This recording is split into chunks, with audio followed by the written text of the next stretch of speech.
So hello everybody. It is me, Demetra K, and I am sitting here with Walter of Lit One, which is his new candle company. Walter is a jack of all trades, always trying to figure out ways to make money, and always trying to teach us ways to make money as well. So I'd like to say right off the top, the purpose of the Demetra K Show is to promote Black love, knowledge, and understanding of all things that go on in the Black community to make us an even better people, with the emphasis on even, because we are a great people, but we can always strive to do better. Also like to welcome YouTube, Facebook, and Twitter. You are the other side of the conversation. Not only are you just viewers, oh, what did I do? You are participants as well, because I do like to send out the link so that you guys can come on and briefly ask a question or a comment or whatever the case is. All I ask is that if I don't know you, you're not a regular, please show me your face before I bring you up on the big screen. That way I can make sure there's no shenanigans going on here. And so I'm trying to figure out what happened to, oh, there we go. Okay. All right. So today we're going to be talking about Johnathan Majors. He is an actor. You guys have heard a lot about him within the last couple of months, but he filed a cross complaint on his ex-girlfriend, also known as an accuser, accused him of physically assaulting her. So we're going to get into that. And of course, this is the money show. We want to get into asking, having you all ask financial questions.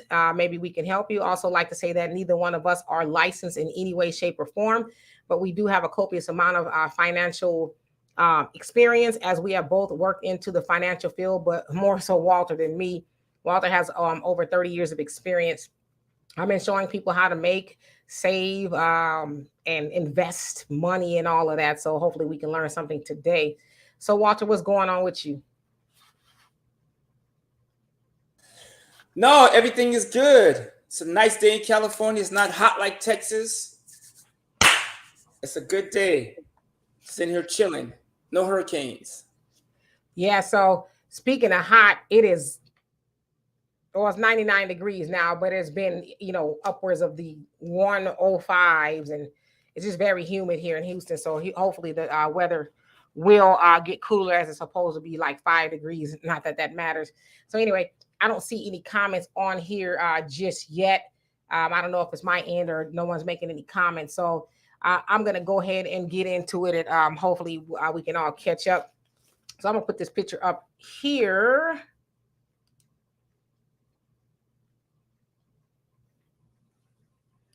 I think this thing is going slow. All right. So you guys have a idea of who I'm talking about.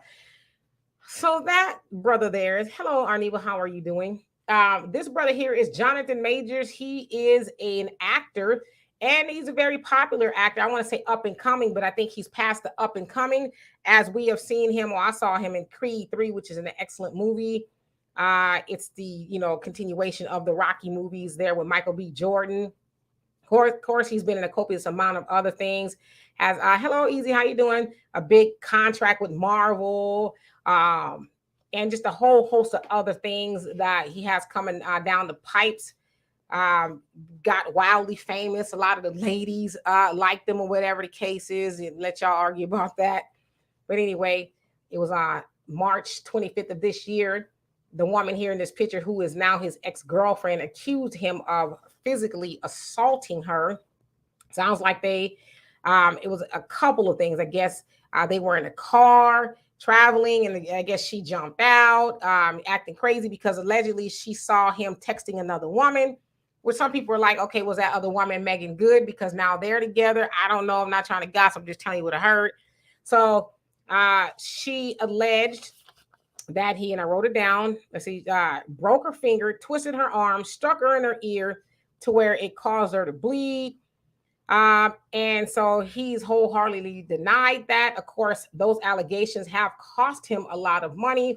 His deal with, oh gosh, was it Disney or I don't know, Marvel, whoever it is on hold till further notice. He had a contract with the Army. They scrapped that campaign and a couple other things. I guess a lot of people just wanting to see what is going to come out of that. But again, he has denied that. Of course, you guys know he was arrested. But in fact, he's saying it was the other way around, that she has a history. Her name is Grace Jabari, by the way. a history of assaulting him. Now, sounds like they worked together, so I guess maybe they had a work relationship before. She was what you call a movement coach, and she helped him on a few of the movies that he did, and somehow they ended up into a relationship. But he says that she's had a history of assaulting him on a few occasions. And in this particular case, he said that she slapped him, scratched his face really bad to where he woke up the next morning. His face was stuck on the pillow because, of the blood and stuff from her scratching his face up pretty badly.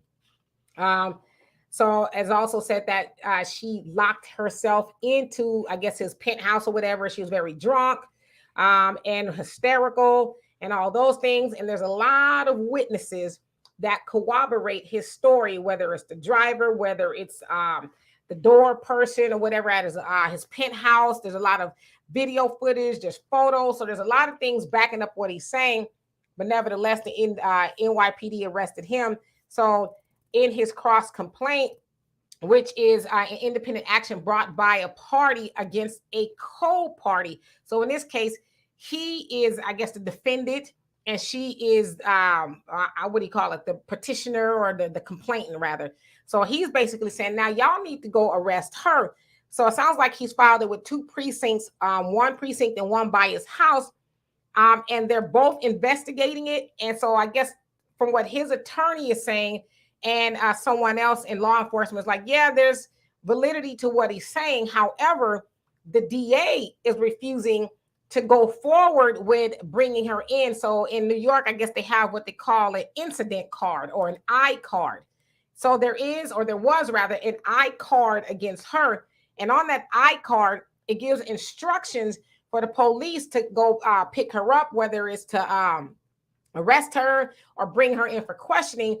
But that has been suspended, if you will, or deactivated. So there is no incident card to go bring her in. The DA is not really wanting to do it, even though he has all of the evidence saying that she lied on me. Now, he also said after the incident, she went, because she's from London, I guess, she went back to London with his Rolex, some other high-end things, and his credit card, and was making unauthorized charges on his card. And so, him and his lawyer is basically saying he will be vindicated. He was falsely accused, and unfortunately, it's cost a big giant blow to his reputation and to him financially. But if you ask me, to me, it sounds like a case of I've moved on. Maybe he didn't do it in the right way. I don't know. And some people are saying they were already broken up. I don't know why they were spending any time together in that car, but just sounds like a case of a jilted lover. If I can't have you, then I'm going to destroy you, type of thing. We've seen that a lot. It's not new, right? When people's emotions are involved, sometimes they resort to things that are harmful to the other person. And so they're waiting for the NYPD. I guess they're waiting for instructions from the DA to pick her up. Now, I don't even know if she's still over here. I know she's in London, whatever the case is, but Johnathan Majors is wanting her to answer for what she did to him. And they also said on the questionnaire that he answered, do you feel like she's a danger to you or your children? Because he has a child with somebody else. And he said, yeah, I believe that she is a danger, as he cited that she's been a danger to him before. So we're going to have two conversations here today. One is, fighting back legally when you are falsely accused, and why people should do it more often and why people don't do it more often. And then later on, we're going to have the financial part of the show, because that's what this is really about. If you have any questions, comments, or concerns about anything financially, Walter is going to do his best to try to answer those questions. And of course, I will put up the link so you guys can join. Let me see who else came on here before I give it to Walter. Nancy, how you doing? And Turner, Ira, how are you doing? Walaikum salam to you as well. And Mike Nice, how you doing? Rick C, what's going on with you? OG Fitzroy, what's going on? Nancy said he's a working actor. Well, I don't know if he's working at this point. He was, but Jamarcus, how are you? And Miss Sweet Talks, how are you doing today? And then OG says, I saw a bunch of videos today saying she was arrested. So has she finally been arrested? Because as of the last half an hour, I haven't seen that, but that's kind of what he's hoping for, right? Because he's like, y'all hauled me in, haul her in too. Now, the other allegation that he is making is that it sounds like the NYPD was coaxing her, like, oh, did he do that to you? Oh, what did this happen? So he said it was more like they were kind of feeding her answers, like telling her what to say. Now, obviously, if y'all didn't see, he's a black man, she's a white woman. So he's, going along those lines of, well, I'm black and she's white, and they were kind of, coaxing her into victimhood, if you will. All right. And we've been over this before. Alka Bulan, and forgive me, I know that means Africa, but Walter, how do you say that? Akibulan. Akibulan. I won't forget it. How are you doing? And Curtis, how are you doing today? He says hello. Hello, missing brother Gary. Yes, RIP to brother Gary. I was thinking about him the other day, and I was like, damn, he is really gone. It's still a trip, right? And you also say, please take time to take care of your health, everyone. If you're sick and dying, you can't help others and you can't fully enjoy your blessings. Good. And you say good health to all. I co-sign that all together. And Mr. Research, how you doing? Says, lock her up. And Miss Sweet Talk, she says, well, we could talk about that too. Walter, what do you think about Scottie Pippen ex-wife getting half? So we will definitely get to that. Akibulan, yes. So Walter, what's your opinion on Mr. Majors filing a cross complaint on his accuser? What are your overall thoughts on that? Well, first of all, let me answer the easier question. Okay. Men, women too. If you have your shit stuff together, get your stuff in writing. Like, I'm gonna answer the Scottie Pippen question really quick because I've been in that situation. I ain't had Scottie money. I ain't got his dribble. I got his skin color.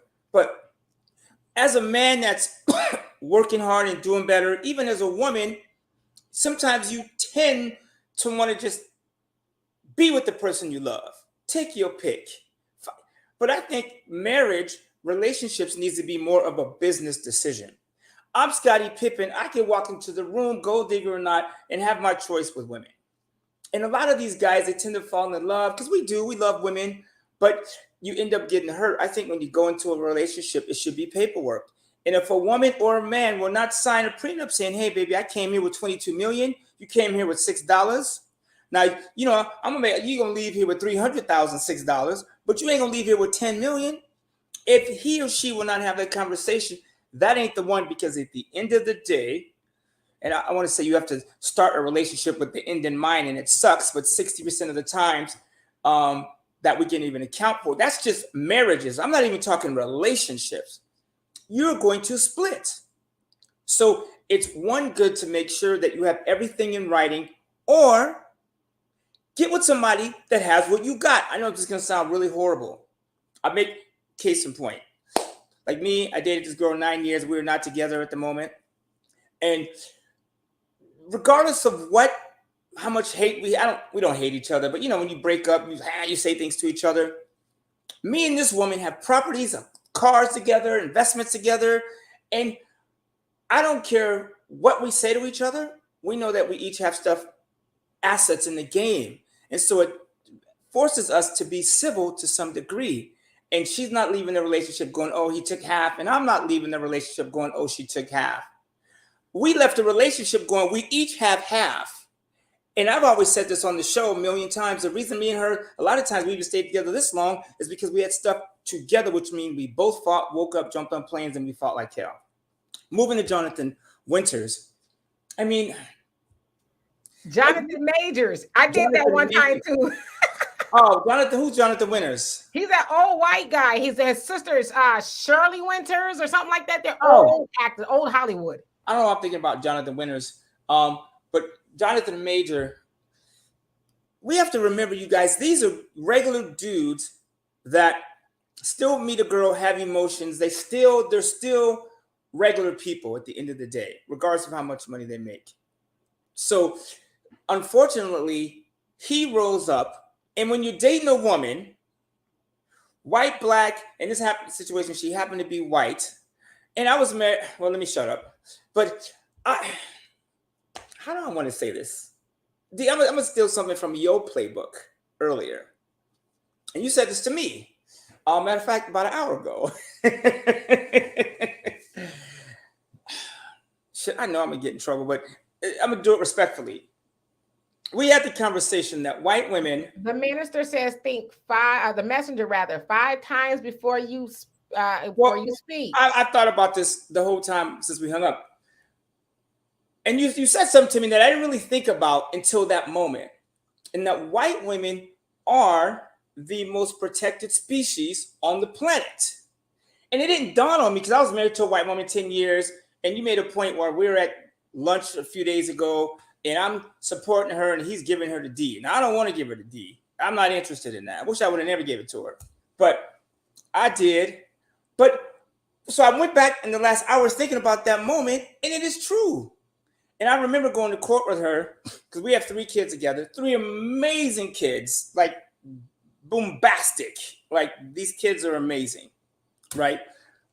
But when we went to court to get a divorce, she with a straight face looked at the judge and said, he hit me in the relationship. Now, anyone that knows my ex-wife that's been around when she turned into cuckoo bananas, cocoa for Cocoa Puffs to the left and the right. I mean, her cereal sucked up all the milk. That's how crazy she would get. So, and everybody witnesses. I remember my mom pulling me to the side and said, man, if you don't get a hold of this. So going back through all that, I can tell you some crazy. Matter of fact, D, you was there one time when we had cats in the garage. Ooh, anyways, so I remember going to court and she said with a straight face, he hit me once during every pregnancy. And I heard the courtrooms, people started laughing. And I'm just thinking, well, damn, if he hit you in the first 2 pregnancies, why would you get pregnant again? And it was funny to me because anyone that knows us knows that I wasn't kicking her ass because this isn't the type of woman you could even bump into in the hallway without it being on CNN. So I can relate to what he's going through. And first of all, as a man, any woman that finds you texting somebody, 50% of women are going to slap the crap out of you, scratch you.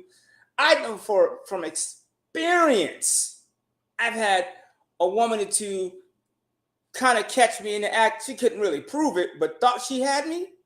And I had a couple scratches. I had to wear a Band-Aid and act like Nelly for the weekend. So I believe that this chick did this because I've seen it happen.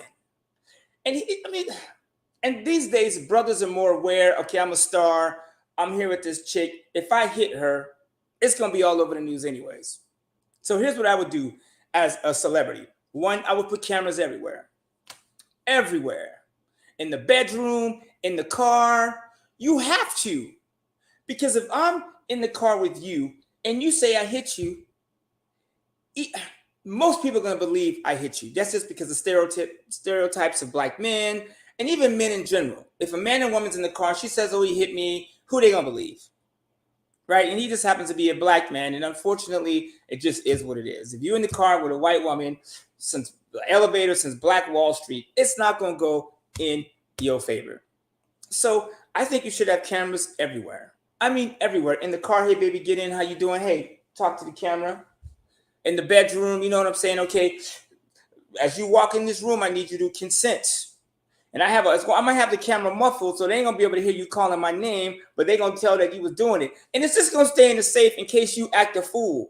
I think we need to get to these points. Otherwise, how do you protect yourself?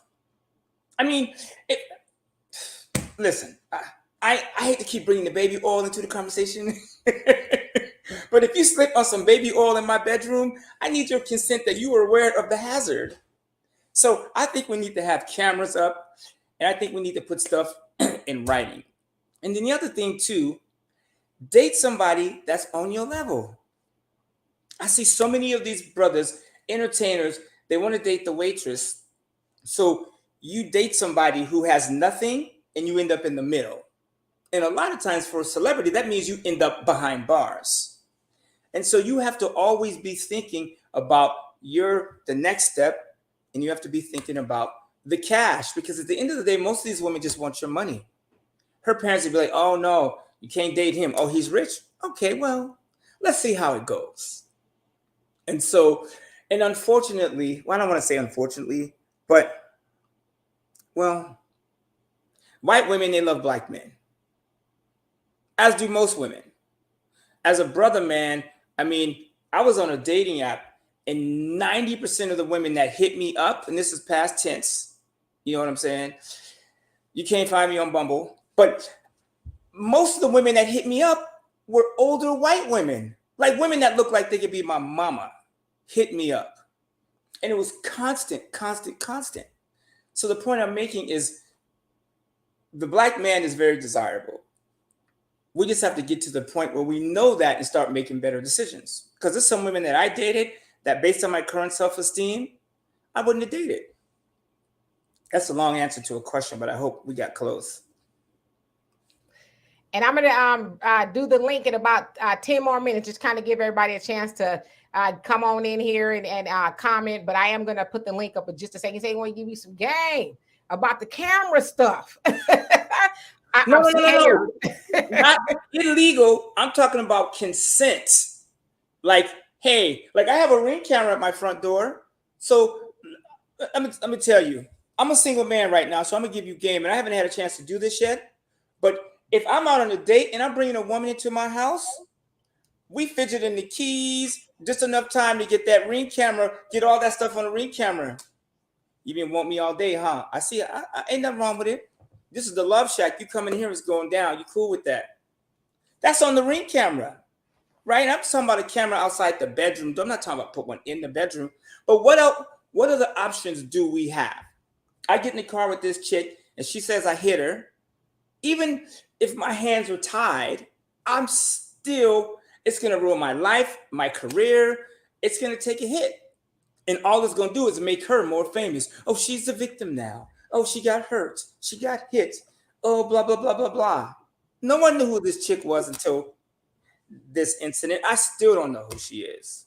I've never heard of her either. Dwight, how you doing? He says, do you run a 5K? I can. Because I used to run long distance, when I was in high school, and even at junior high. And I can now, believe it or not. It's a little over 3 miles. So yeah, no problem. Once I get going, I'm good. That reminds me of Medea. I watched her show, Big Happy Family, and Aunt Bam was like, I ran up in that church. She goes, stop lying. You ain't ran up nowhere. You might have ran up the box. Walter, no, I'm about that life. He did cycling class with us, my daughter and I. And he hung in there, except for that last class. He was like, yeah, this lady crazy. Yeah, y'all tried to kill me. I ain't trying to be cycling for an hour and a half and no geriatrics. Yeah. Yes, indeed. All right, so let's see. Let's get to it. Hello there. How you doing? Naturally out. He says, in the words of Dr. Umar Johnson, stay away from those snow bunnies, period. Yes, he has said that. And let's see here. I hope we learn from Jonathan's mistake of dating out of the race, especially in America. And this can really happen. This can happen with any race. Like this, yeah. When it happens with a white woman, it's going to be worse because it just happens to be a white world. I don't know of another way to say it. It just is what it is. But this happens with people of all races. I mean, white, snow bunny, black, Puerto Rican. It happens with all races. Black women, Spanish. It happens. I don't think black women do it as much because she knows what a brother goes through, and she probably had a dad or uncle, somebody that went through this shit. So I think black women are less likely to pull some shit like this, some stuff like this. Yeah. Whereas a white woman doesn't really know your struggle. I've dated a couple of white women in the past, and trying to have a conversation with them, it's not there because they don't understand your struggle. You know what I'm saying? They don't, and they'll make some sly comment. Well, you're doing well. Like it's because I work 20 hours a day, but they don't really understand the struggle. So that would be my challenge for dating a white woman is it's hard to, you can't watch Do the Right Thing or Mississippi Burning. You can't watch a movie like that with your white wife. It's kind of hard to do. You know what I'm saying? So as far as mixing them, I get that, the whole Umar thing. I wouldn't call him a snow bunny. But hey, as they used to say back in the day, a lot of men or even women, black women, men and women would get the advice, if they can't use your comb, don't bring them home. Right. Speaking of mixed races, you guys, there's a really good movie called Chevalier. It's on Amazon. It's about a black violinist, and I didn't know this either, who was actually Mozart's not arch nemesis, but him and Mozart went back and forth. It's about this black violin player. His dad was a slave owner, his mom was a slave. It's a true story. This dude is like the Mozart, but only he was African. His name is Chevalier. You can look him up. The movie's on Amazon right now. I don't know why I didn't hit the movie theater. I'm still trying to figure that out. But it is a good movie. It's a true story about black excellence. But even then, back then, because he was raised in France, you still see it. You know, the demographics of black men and white women and vice versa. So let's speak about this for a second. And Turner says all of these industry dudes need to take a page out of Ice Cube's, LeBron James's marriages. They both chose winners. Now, what they are saying in regards to that is they've been with their women since I think Ice Cube probably almost high school, right, or shortly after. And the same thing with LeBron. So they got what, as they say in the nation, it settled down to a good choice. Now I don't know all of their, marital history and anything like that, but I can say that I from what I understand, never heard anything about Ice Cube being out there. LeBron, now there's been some little rumors here and there, but nothing really substantiated. But yeah, they've been with the same person, and they've come up right there. And I would imagine Ice Cube and LeBron will say we're better people for it. We all kind of started with nothing, and now we're here, right? Like we've got everything. So I think there's something to be said. So what about you, Walter? I mean, I agree. I just wish growing up, and I don't like blame stuff on my parents because my parents did a phenomenal job of teaching me to stay awake and skills and, participating. My parents, I never really heard them say no when it came to an opportunity or me trying something or like wanting to do something. They were always, kind of pushing me. Yeah, you can do it. Even my father, talked to him yesterday, and the story is the same. You could do better, do this, so it's always encouraging. I just wish it wasn't at 6 a.m. But I wish we could have had that conversation a little bit more. And we lived in a society where we had leaders that actually pushed it. Like I tell my son, Evan, he's the only one who's not married, good looking kid. He's tall, well put together. He's got a super dad, super amazing man, just like he couldn't have a better father on the planet. But I tell this dude, listen, you're young, tall, attractive. Let's get your money right. Tell those women to wait. Push those women to the side, dude. There's nothing more attractive than you having your money right, being straight, organized. And I said, those women will be there because we took my son to college, and the first night, Becky and Veronica or some shit put a note on his door, hot guy dorm with their phone numbers. I'm like, damn, you turning down the booty on the first night? Absolutely. But I was like, you know what, dude?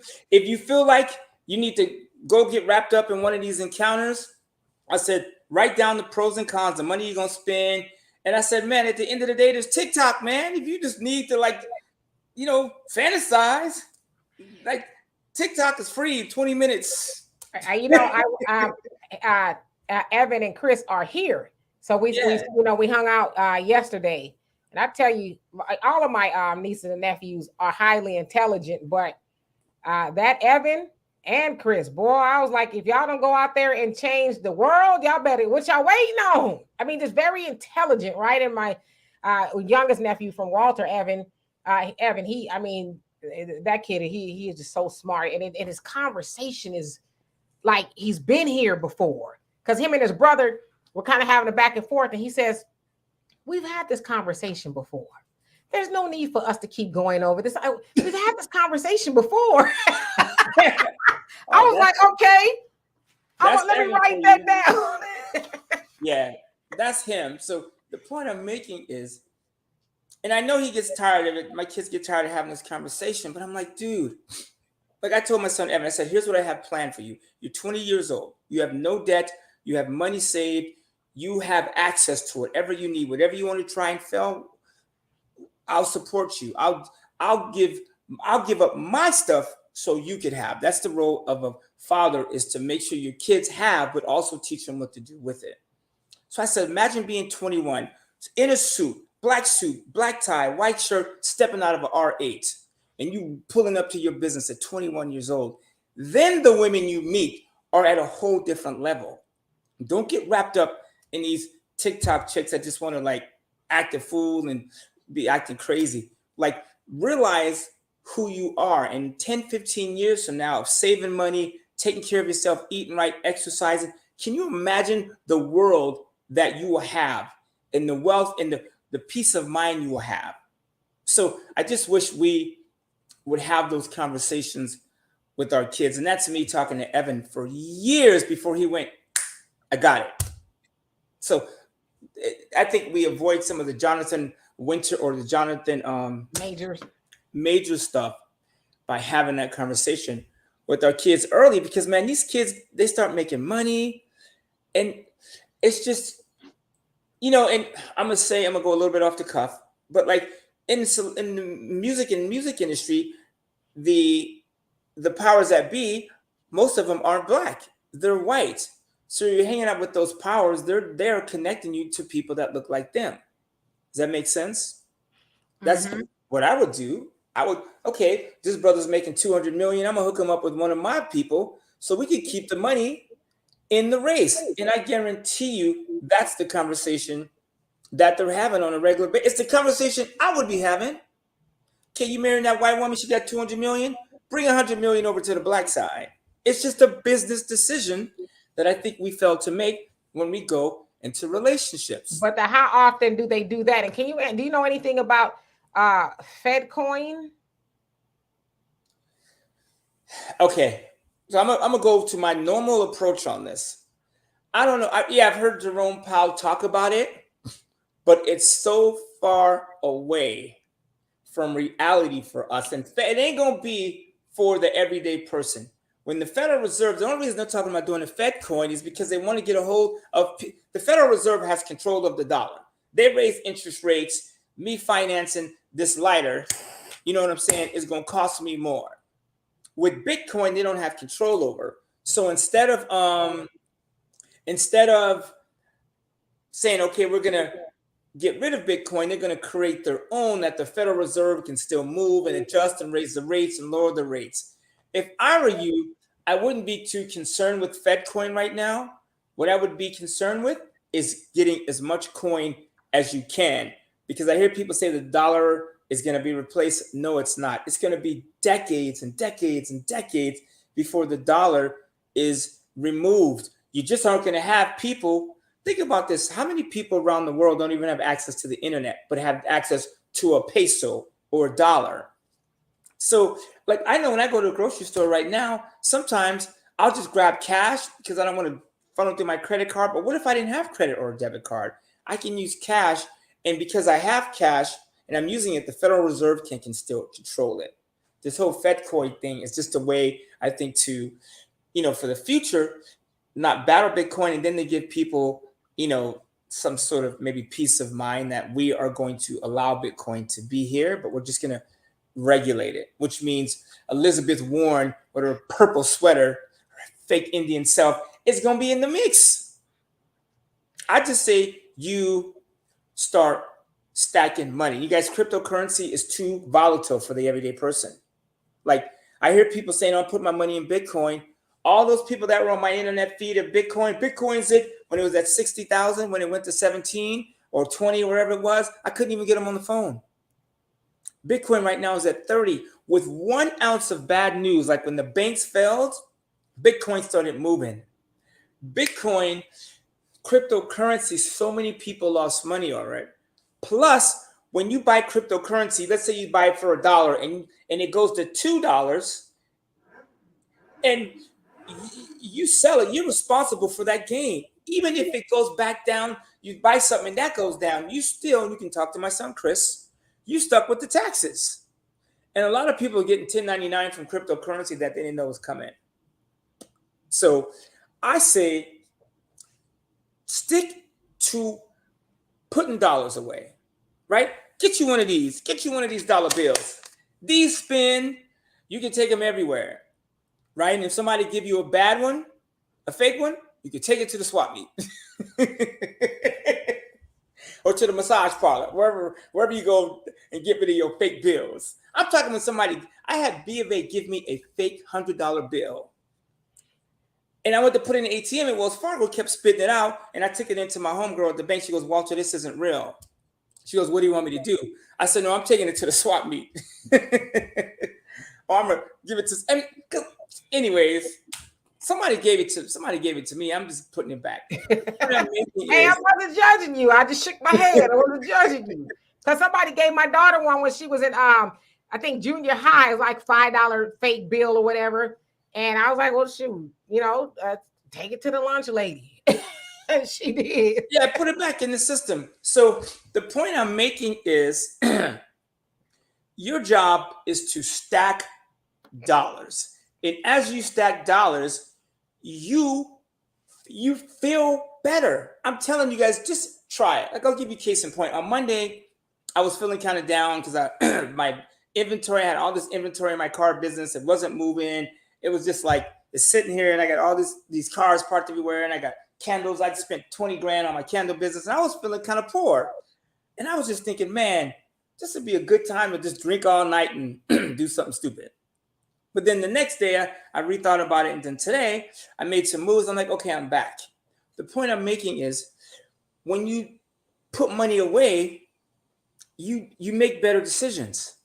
Even though I had all those cars that wasn't moving, I knew at the end of the day, I still had all those cars. And even if I sold them at a cheap discount, I would still have assets. So I remember my neighbors, they all joke because I have 10 cars in the hood. And so this was like 2 a.m, and I'm walking out, and I'm just I have a spreadsheet, but I'm like, I'm gonna let this one go, I'm gonna let this one go, I'm gonna let this one go. And I sold 8 of those cars in 2 days, a couple of them for a loss. But what I remembered was sometimes you got to take a loss to keep going again.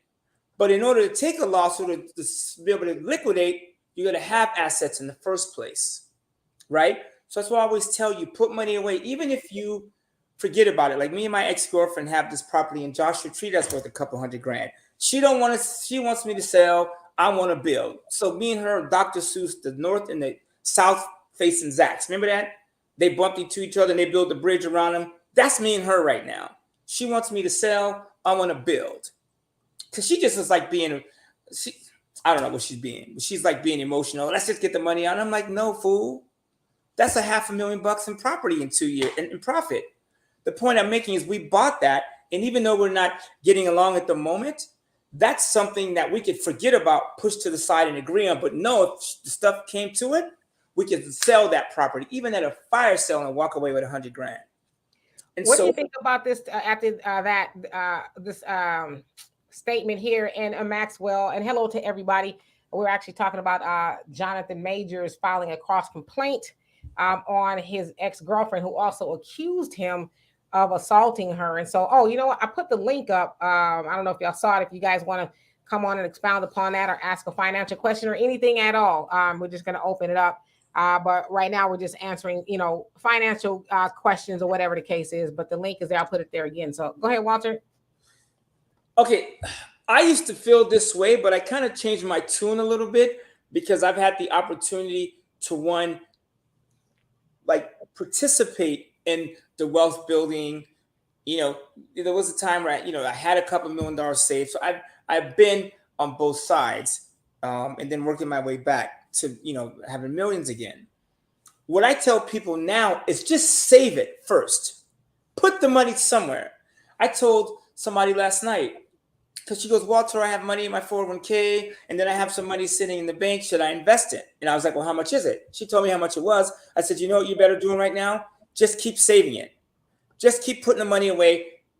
There's nothing wrong with somebody that has saved 20% of their income for 10 years, that hasn't invested it, that now has the ability to invest it. Because I want to tell you what's going on right now with the interest rates are high, and all this crap that's going on with the Airbnb owners trying to sell their properties, and all these sellers waiting to sell. And I know for a fact, I just sold my Airbnb property, and I cannot tell. What was that? I sold that in March. In March, I sold that the lake house. Yeah, it's March. I was getting $500-600 a night. Do you know what they're getting right now?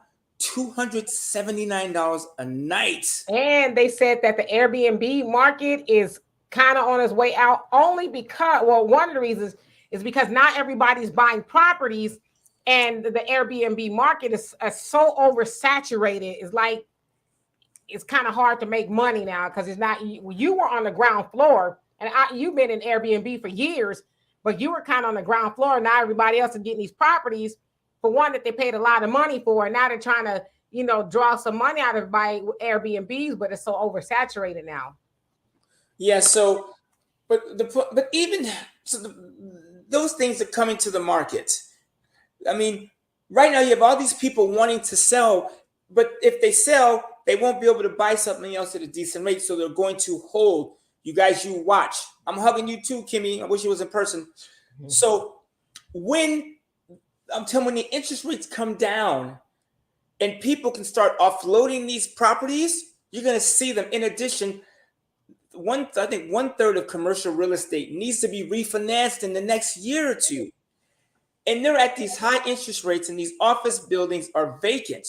So you're going to have all that stuff coming to the market, and you have these regional banks that are holding those loans that are going to be on the fence. So we're going to have some crazy stuff financially happening.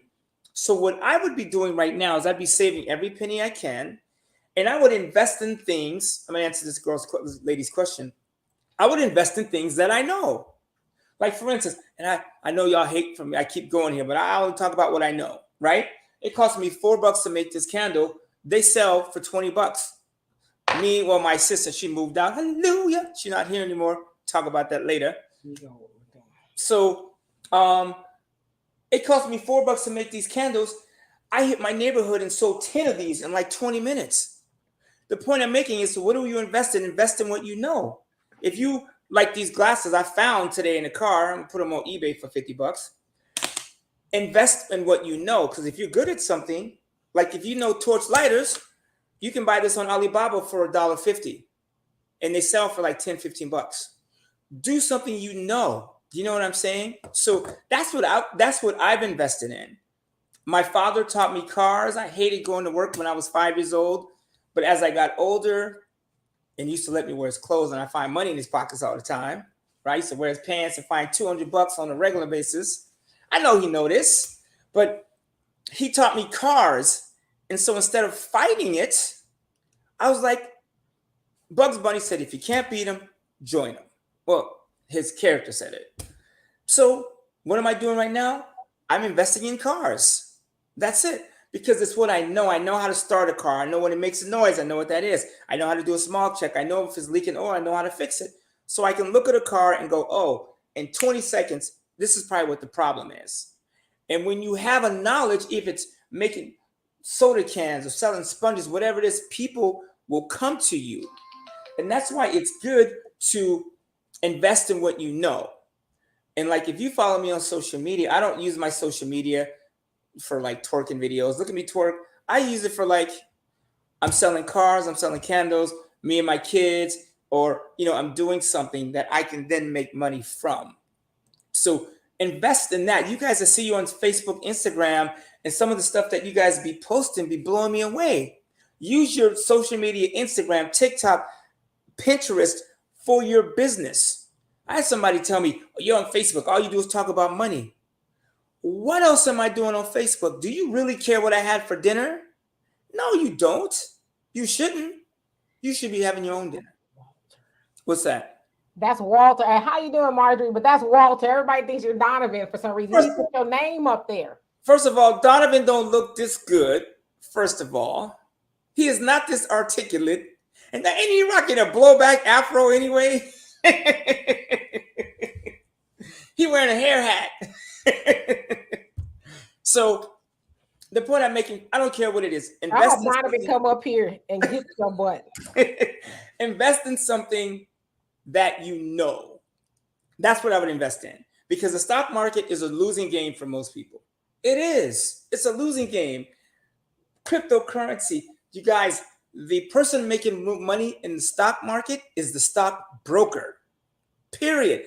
I know I was a stockbroker. I would charge 3% for every transaction. I remember in 2004, I made $300,000 trading stocks. And most of the time, they didn't even go up. But I buy IBM, a stock option, and boom, I buy covered calls, and it didn't work, and I put them in another stock option. I still made 3% on the transaction. That's why Wall Street is so rich. Do you understand what I'm saying? So I would, if you're going to get in the stock market, get in it knowing this is a 10-year deal, or buy stock options. And we could talk about that at another time. But that's the only way I'd be in the stock market. Right now, I'm buying the VIX. The VIX is trading at 13 bucks. When stuff gets weird and the market gets really bad, it goes from 20 to 70. And if you have a stock option at 30 cents on the VIX when it's at a $14 call option, when it's at 13 and it goes to 20, that 50 cents is now 8, 9, 10 bucks. And that's how I made a lot of my money in the market. But it's not the traditional buy stocks, hold them, because those guys, your average mutual fund, I think at the end of the day, after fees and taxes, you end up with like 4%. So I would stick to stuff. I had a client tell me, his name is Paul Greenwald, old white dude. What's that? Somebody, man, y'all miss me with the Donovan stuff. We should have Donovan on here sometime, so we could be the triangle. So that's Walter, though. Yeah, this is me. See, I'm not Donovan. Invest, and besides, I like candles. Donovan likes cats. You see a cat roll up in here, then you know it's Donovan. So mutual funds and CDs, I don't mess with CDs at all. I don't like to lock my money up for 1-2%. And I know CDs are paying 4 and 5. So CDs right now make sense because they're paying a high rate. But when they go down is when you want to get out. Right? And you guys keep this in mind. If you walk into a bank and they're going to give you 4% on a CD and say, we just need it for a year, what do you think they're doing with that money for a year?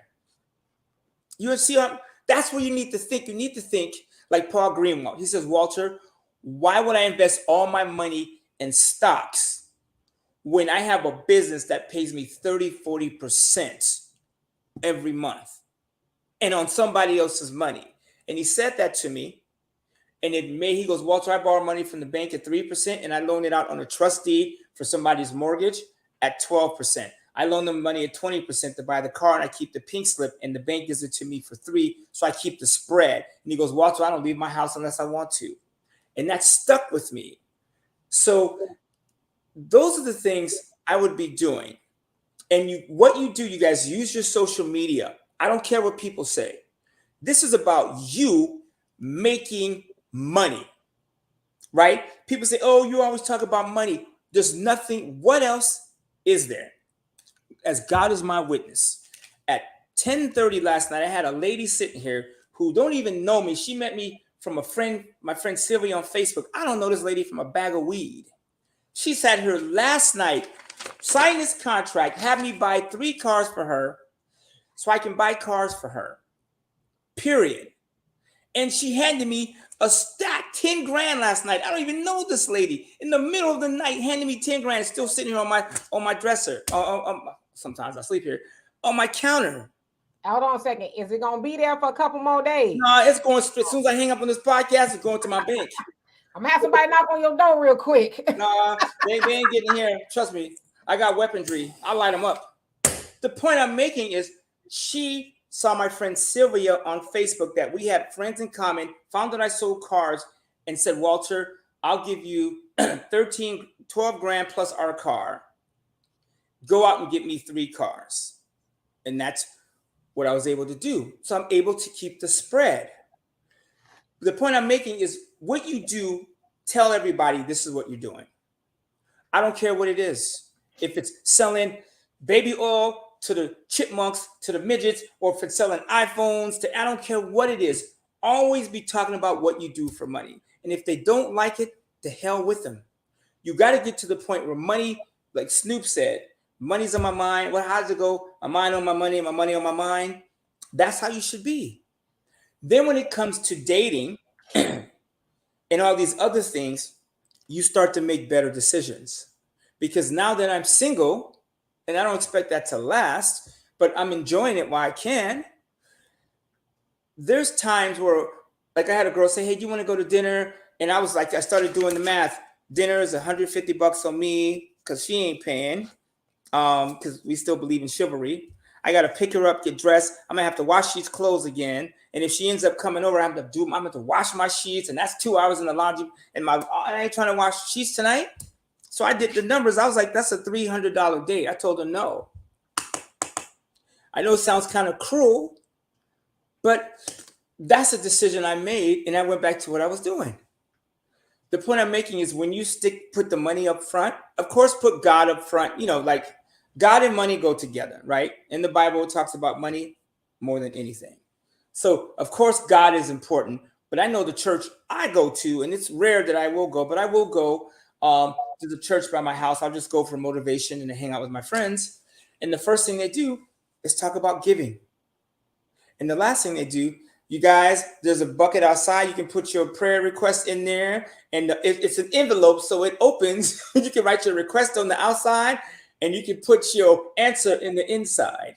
You understand what I'm saying? So always be investing in what you do. That's what I would invest in, and keep the spread, for God's sake. The spread is where the money is. Right now, if you watch, who's doing this? Grant Cardone is doing this. Meet Kevin. There's a bunch of people. Jamie Dimon, BlackRock. All BlackRock does is take your money in their mutual funds and give you your measly 4% over time. And then they go out and buy real estate cash and go out and get 12% on the rents.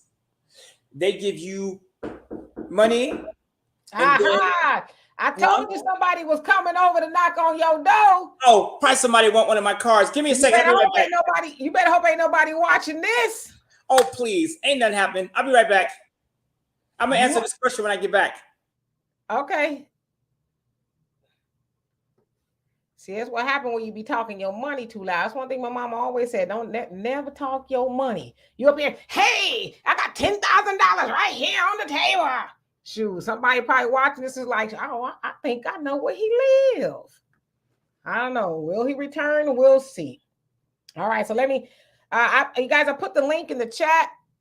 Y'all want to come on up here and ask a question, make a comment, question, or concern? Let's see here. Jacob's Descendant, how you doing? Says, sis out here sharing the knowledge and keeping fit or in the gym. We be seeing you. Well, I try. But how you doing? Thank you, Brother Reggie, for reminding people to hit the like button. Love and appreciate you for that. And Just Me says, we did group economics when segregation was in, did better then. Yes, we did. All we had was us, right? Let's see here. POP says, what people do, $4 is probably something Walter was saying. Forgive me, I was in the comment section. Yeah, Walter, he a little off. Let's see here. And I Miss Sweet's talking, said, Cardone, oh, you back. They got me. No. So no, what happened was these, and it's funny, I was just talking about this. Let me lock my stuff. Now you're paranoid as you should be on there running your mouth about your money. No. So what happens is these three brothers just knocked on my door. It's like, yo, man, we in here, we doing like stuff to the houses. You guys, we do cleaning, and we clean it outside. I was like, you know what? I'm looking for some salesmen from my candle organization. So why don't y'all come back here at 5:30? We can talk your business and you can talk mine. I love to see people knocking on doors because that's actually what I do to sell these candles is I knock on doors. Anyways, I got my money. Man, I sure did put my shit away. I'm like, who is? Let me answer this. So Curtis said, does anyone know of any black beauty product company that is black owned and operated?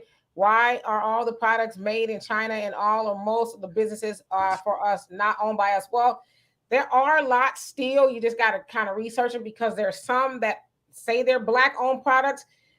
They might have been at one point in time, but they sold them to a white company. Or it's like white companies that are saying, oh, this is just for you, or it's black products. But then, there's a lot of mom and pop people. You have to find them on social media that have black owned hair products, or, do like my daughter and I. We Google different ways or see different things, and we mix stuff together hair oils and all that kind of stuff. And we kind of do it ourselves. So there are a lot of companies out there, though. I'll tell you guys a funny story. Well, not funny.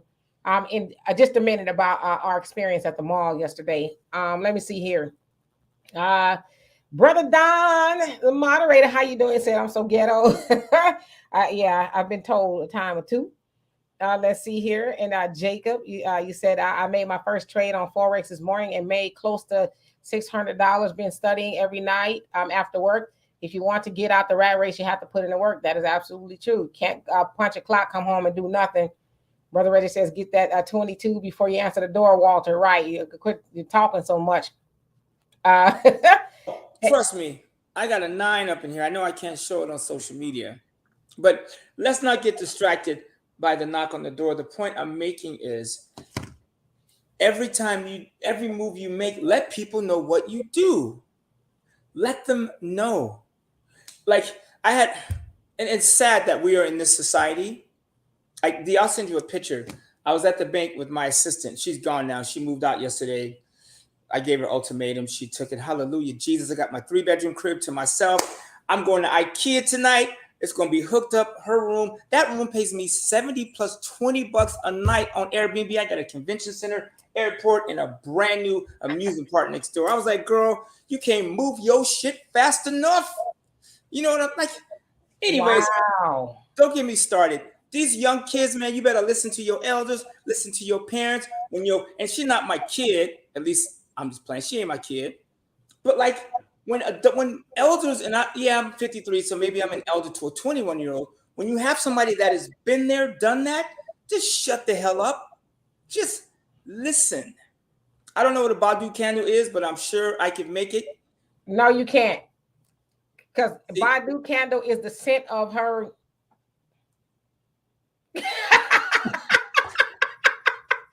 Girl, excuse me. Can you squeeze your legs really hard for me? Like on Boomerang, the strong J. She waved her. Actually, speaking of the Badu candle, we do have something close. I'm actually in the middle. I'm making this. Wait a minute now. No, it's clean. It's clean. No. It's clean. I ain't gonna go to the Badu.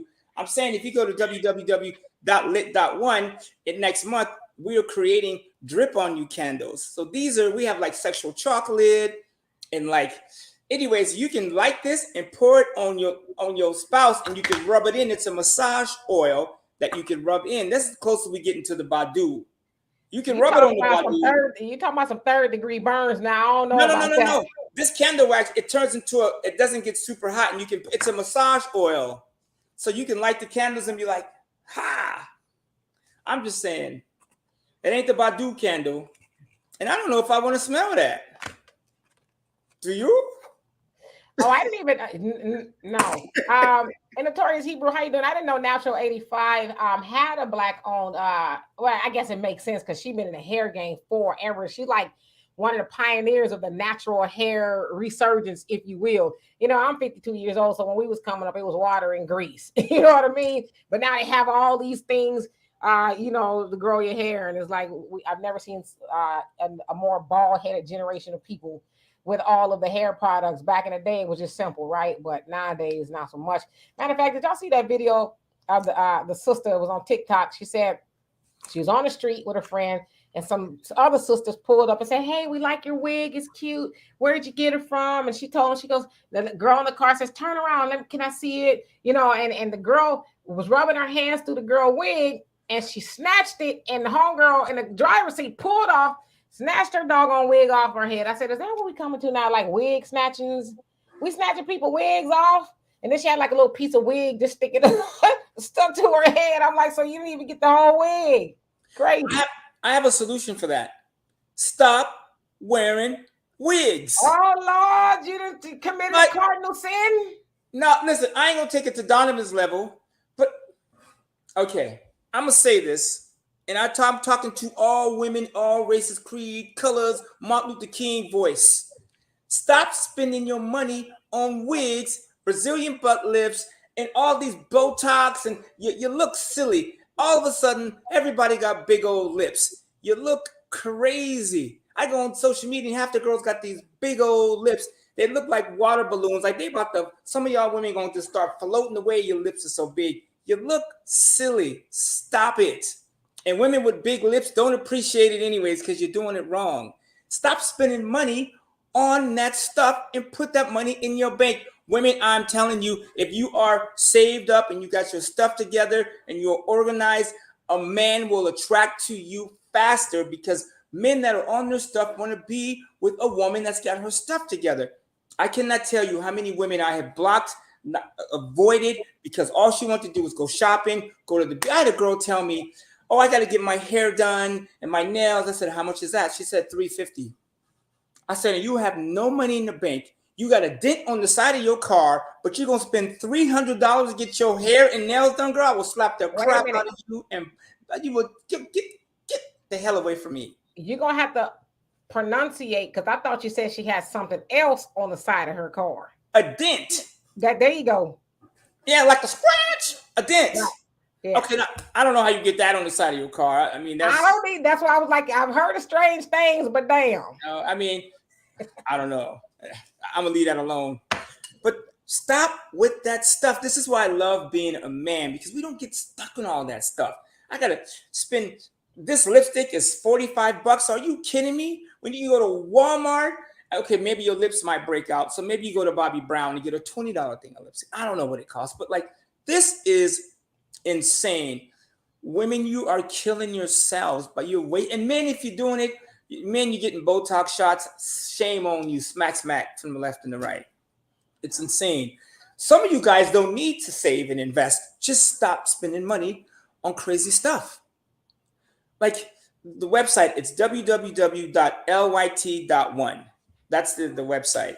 Right now, it's under, I mean, it's functioning, but we're putting on a new website. We're making a face change and doing something. Can we go on there and order some candles? You can go right now, order some candles. You can't get this one yet. This won't be ready till next month. I don't know what I'm gonna call it. I'm thinking about, because we do a chocolate candle. I'm thinking about calling it sexual chocolate. I haven't decided. So now here on national TV, because I don't like to say stuff that I cannot prove. Now I'm gonna pour this candle on me. Not on the palm. Nah. Not on the palm of your hand. We want it right on your arm. No, it don't burn. Oh, it don't burn. You know what? Then I'm gonna have to explain why it's already lit. But I'm on camera lighting. See, you can light it, and then it's a massage oil you can rub on. And then I might have to turn the camera off if this stuff don't come off. But like, just imagine rubbing this. Like, if your man is bald, you can rub it on his head. You know what I'm saying? You can put this everywhere. This is gonna be my hottest product. It's called Sexual Chocolate, the chocolate flavor. And then I don't know what we're gonna call the vanilla and the other stuff. Or maybe you could call it Eucalyptus on Me. But as you just saw, I just lit and it's not burning me. Somebody laughed at me when I told them I was doing this. And they laugh, but then I go, just think about it for a second. Because when you light candles, right? I'm not saying don't buy my candles, but then you got to go reach for the baby oil too. What if you could do it both at the same time? The baby oil candle. You just light it and you got your baby oil and it's 2-in-1 and you ain't got to go up and get it or reach up the side of the bed from the baby oil warmer. It's already hot. It sounds crazy, but just you remember I said this here on this channel. You know what? I'm interested. I would like to try one because I like oils, right? It feels good. Now my skin is all, I can put this on my feet. I'm just saying. Probably need it. Marjorie, you say, what are the best top black hair products that are profoundly healing for black hair? Anyway, says I have alopecia.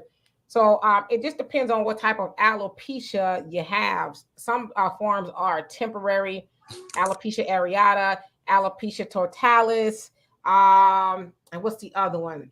I think the other one I'm saying is the one that's not permanent. So it just depends on what y'all traction alopecia. Of course, we've seen a lot of traction alopecia with people who wear, especially the sisters, braids too tight, wigs, the glue snatching the hair off, and all of that other stuff, pulling your hair out. So it just depends on what type you have. But there's all type of oils out there. If it's not permanent, You have your peppermint oils. You have um, black castor oil is good. Jamaican black castor oil. And there's a whole host of ones. You just do some research. But what I say more than anything in regards to hair loss is stop doing the things that's causing hair loss. Now, I used to have a cosmetology license in 1990, right when I graduated high school, which is kind of how I know a little bit about it. So y'all know I have my hair in all kind of styles. These are crotchets, if anybody's wondering. Um, they look like braids, but you got to stop doing what's causing it.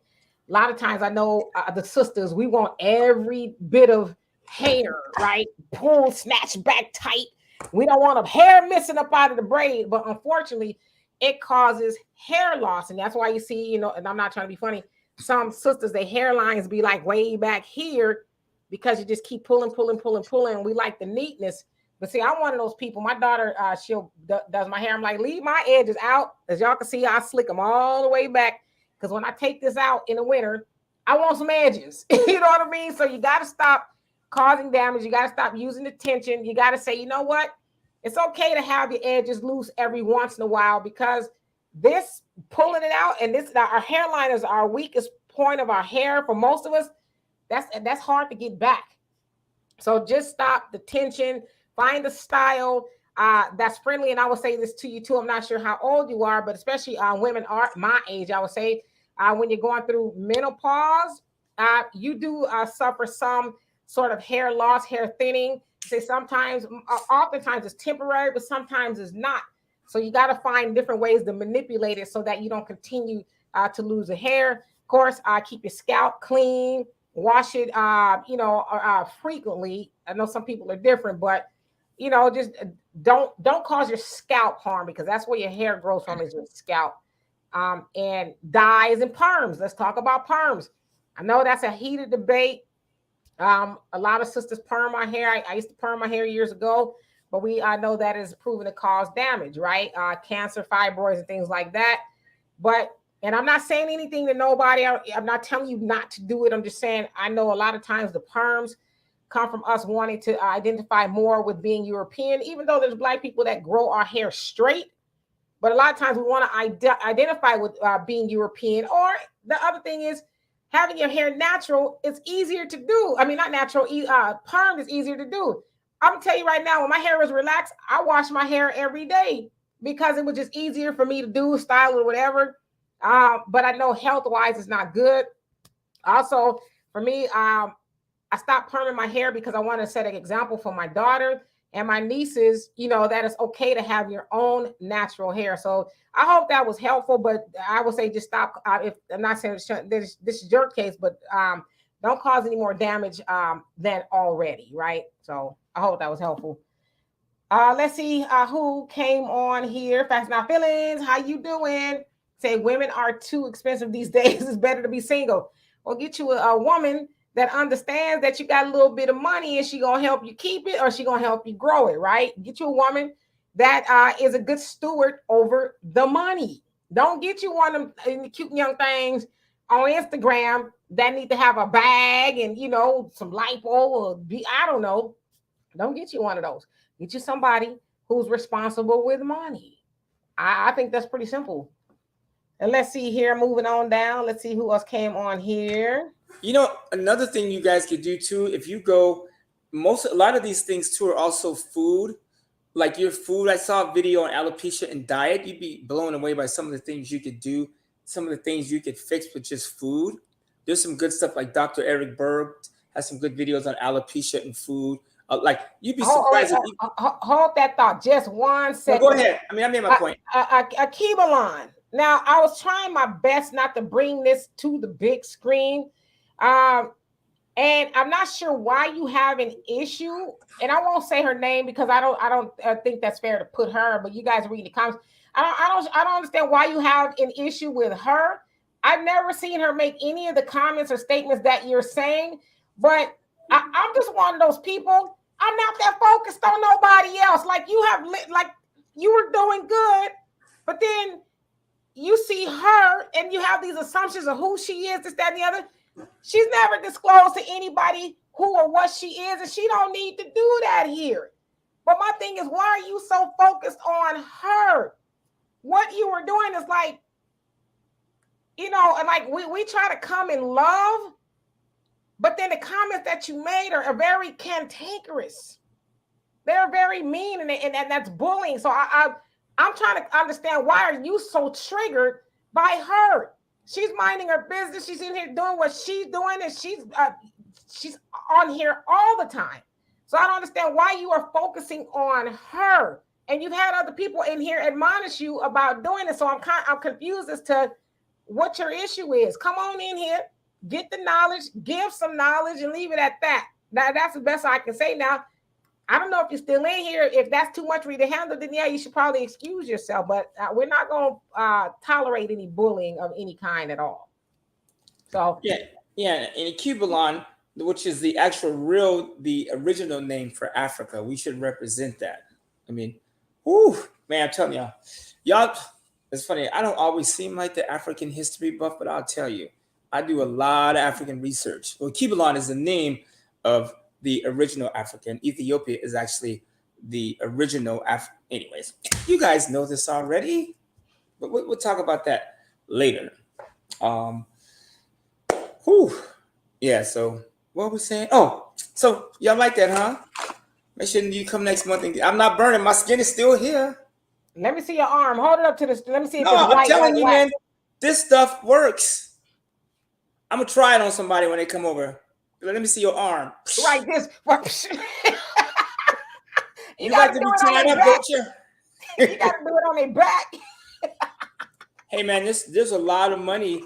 And, like, we need to bring relationships back. I said this to someone, and I was like, what's nice about waking up in the morning? If you can just sit here and chill, what if you could do that every day? Wouldn't it be nice to work on your money, get your money straight so you could have more time? Because relationships fall apart because we don't spend enough time with each other because we're chasing the money. You leave a warm bed to go out into a cold world to work with somebody that don't even like you. What if you can control your own destiny, reduce your expenses, and then you do something like work together? You know what I'm saying?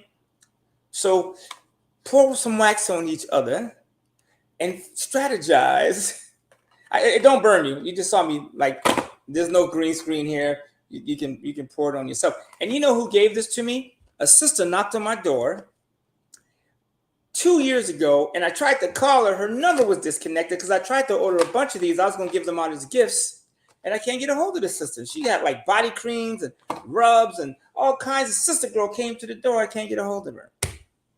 So I would love, and I bought it from her because she was a sister. I didn't know if I've had this for 2 years. I just lit it just now. I had this candle. I found it when I was cleaning up. I was like, oh, we should sell this on lit, right?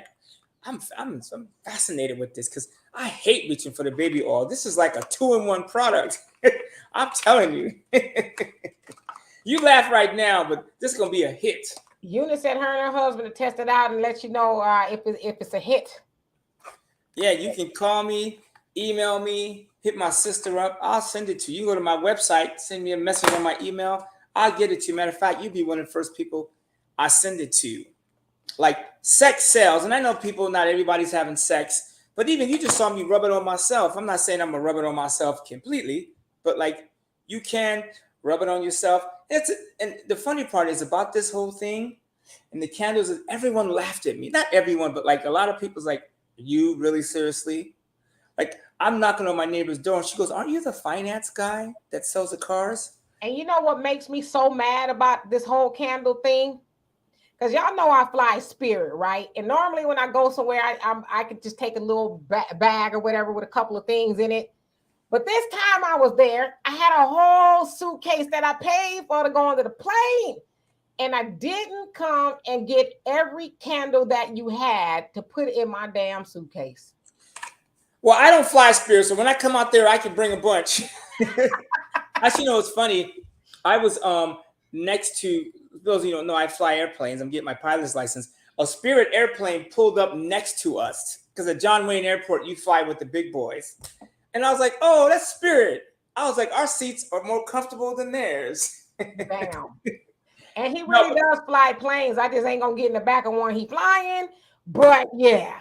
actually, those are the safest planes in the world. When one of those little planes crash, it's 99.9% of the time, it's user error. That's it. You know what I'm saying? So, yeah, it's better to fly that way. Give me one sec. Go ahead. What were you saying before? And let me say this, Honeydew, how you doing? He says, when was black hair not manageable? No, you know what? I love that statement or the question because you're right. We hear that, but I'm gonna tell y'all this. We can manage black hair, right? Like I have a big giant afro. I can't manage it. I cannot manage it in this weather. In the humidity, it will be like, and when I comb my hair out, depending on what type of weather it is, it will break off. So I can't always wear my hair out. I love wearing my natural hair, right? But it's just not manageable in that way because I end up being bald headed from picking it out eventually. Yeah. But in comparison to a relaxer, because that's the technical name of it, because a perm is what you roll up with the rods and do a curly thing. But a relaxer does make your hair manageable because you straighten it, you can get into the water, and it's not, drawn up like a fist, and you can blow dry it and curl it and all that other stuff. It is manageable. It's not healthier because I'm telling you, as a natural, my daughter's a natural. My daughter's hair is all the way down her back, and it's hard for her to wear her hair out because she's like a supernatural. She is supernatural. And it's hard to manage because the humidity and everything. But every year for her birthday in December, because it's cold, she'll take out, her braids. She usually wears braids. And then I'll blow dry it and I'll straighten it for her and trim it, and she'll wear it out. She's like, all right, now it's time to put it back up. So that's what I mean by manageable. And I saw somebody else say something about dreadlocks. They're phenomenal. I will say this. Dreadlocks eventually pull your hair out too. Because most people I've seen that had dreadlocks for a very long time, and my sister is one of them. They look like the Predator. This stuff be way back here. Well, my sister was way back there. But I've said, yeah, because what it is it's a constant. This is how they do it. Most of the time they twist to get it tight at the roots. So imagine you keep twisting. Now, the other thing you have to ask yourself about dreads is, where does the shed, the hair that shed go? Like when we comb our own hair out, the shed hair, it goes into our brush or the comb, we throw it away or whatever, because your hair, they say you shed like 80 to 100 strands a day, right? But with the dreads, the hair doesn't go anywhere. And so what you do is you twist it all the way back up into the dread.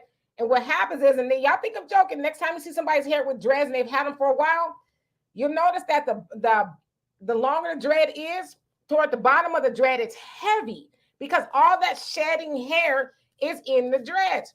Now, at the root, you don't have that hair because it's new growth. And so what happens is the dread is weighing down your hair, causing traction alopecia.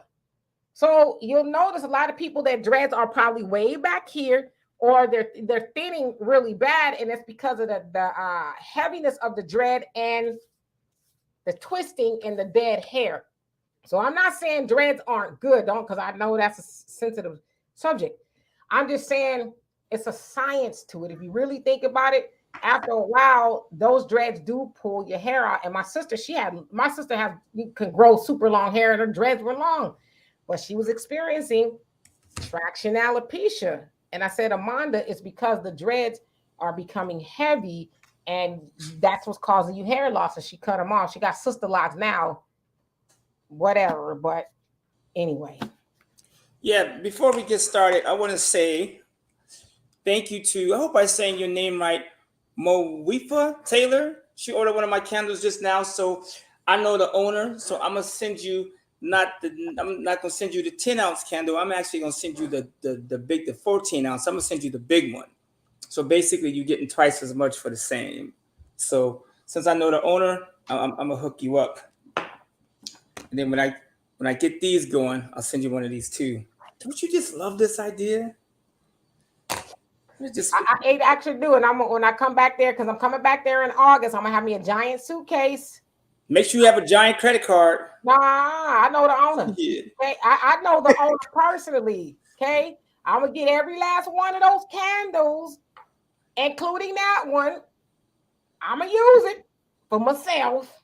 Okay, but that ain't y'all business. We Just also me. we're also thinking about doing a sexual chocolate. They have this chocolate I found where you snap it in two, and each one of you eat it, and it's an aphrodisiac. Opens up, I don't know, does it's supposed to be Viagra and chocolate. They've sold millions of this chocolate. Viagra chocolate. It's a real thing, and they've sold millions, millions, millions worldwide. It's this 21-year-old kid that's worth like 10, 15 million bucks from selling sexual, well, he calls it tabs. You break open the tabs and you each eat one, and in about 30 minutes, pop it up or whatever. But like, I think I need to start that. Don't you think, like sexual chocolate? I'm not saying, I'm just saying we used to care about romance and intimacy and sex. I think we should get back to that. And that's a good time to have a financial conversation. And not, baby, I'm going to take care of you forever, because I've made that mistake. I'm talking about we should buy a duplex. Anyways, candles heal too, yeah, because when I light them, I feel better. Stops me from slapping the hell out of somebody. The sister locks, like I said, my sister has the sister locks, but it's the same issue. The bottom of her dreads are so heavy. And if you know about sister locks, they're small. They're really, really small. But the bottom of her hair is heavy because the shedding hair is just collecting at the bottom. And so with the sister locks, I mean, they're like some of them with that much hair, right? So imagine having that, and then you have all the hair weighing down on the sister lock. So she's, gonna have to cut those off again. I get it; it's convenient. You don't have to comb your hair, but you got to think about the long term. You know what I mean? You said y'all forget to mention black men fake beards and hairlines. Yeah, I've seen that. You gonna go half? Walter, do you ship overseas? I will ship anywhere on the planet to the moon and back. The cool thing about these is we have control of the shipping. So it normally costs me $5 to $7 to ship these, but I have control over the shipping, so I can reduce the shipping. And that's one thing right now we're doing is, I know shipping, like you want to order something, but then the shipping could be, quite a bit. So we're flirting with reducing the shipping costs. Also, every 10% of everything we make, we give to the homeless or people for mental toughness. Right now, we are literally walking up to the street and handing people, hey, here is some food. Here's $10. We just bought you a sweater. You should put it on. So right now we're doing that until we can create an organization. But we take 10% of everything we make and we give it to somebody in need, which kind of, gives somebody a leg up. We like to light a candle for good, right? And one thing I will say, about Walter, I know he likes the money, but he really does like helping the unhoused. Because I know somebody say, "Oh, he's not technically homeless." We change the terminology every 5 minutes of things. He likes helping the unhoused, but he doesn't talk about it much. It's just something that he does. He's, it's real passionate about that. So that is something that I'm glad that those proceeds are going to, because people need help. Even if it is just $10 or a warm sweater or whatever the case is. So absolutely. And Tammy, how you doing? It says, that's cool. I love supporting businesses that give back. No, absolutely. Because, they say to much is given, much is required, or something like that. So I was going to tell y'all the story yesterday. So my nephews, Walter's sons, they are here. My nephew, Chris, as a matter of fact, it's a very interesting story. My nephew, Chris, he is on some sort of a registry. So because he occasionally donates blood and plasma and stuff like that. Well, this happened from when he was in high school. I guess they swabbed him or something, and they found out that he has a very what's the thing that's in your blood? Marrow hemoglobin? No, it's something else. It's not platelets. It's not hemoglobin. It's Oh shoot, it escapes me. Whatever it is.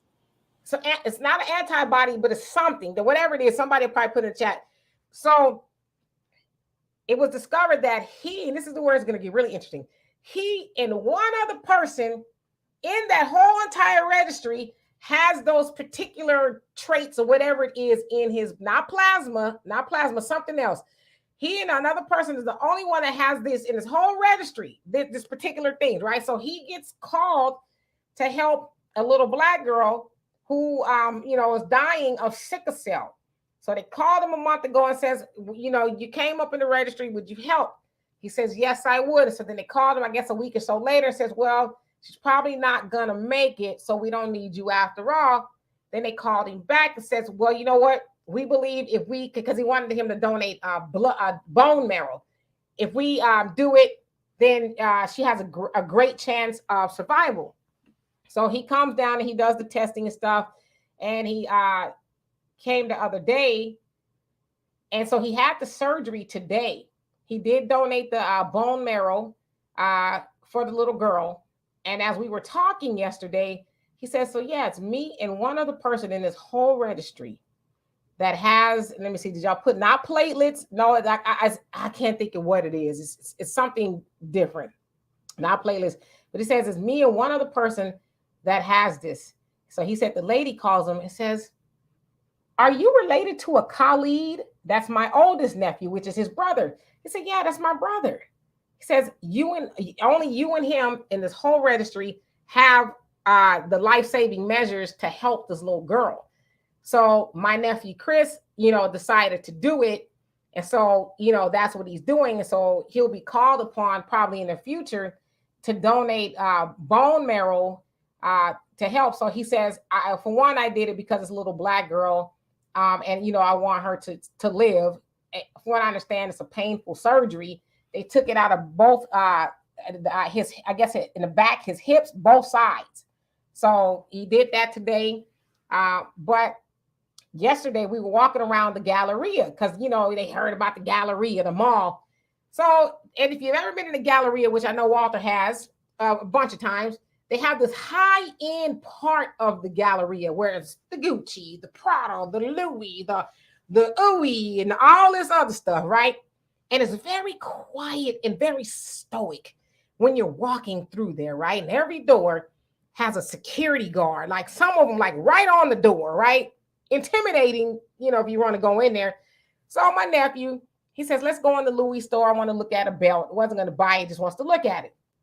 So we go into the Louis store, and I kid you not, from the moment we walked in that mug, this lady was on our bumper. So y'all know me, right? Y'all know I could be a little, on the not conspiracy theories, but like not paranoid, but like, they following me because we black. So I was like, I ain't gonna say nothing because maybe it's just me. Maybe they had to get down in here.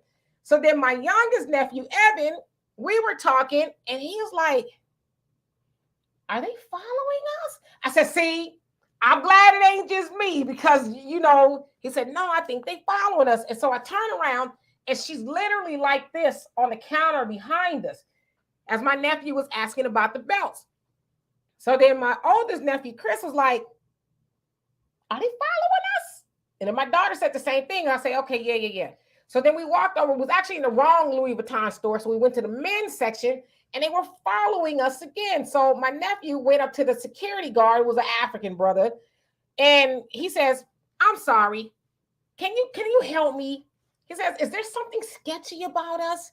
Because why are they following us? And he was like, he never said a word. He goes, so we weren't going to buy anything. Y'all know I wasn't going to buy nothing out of there.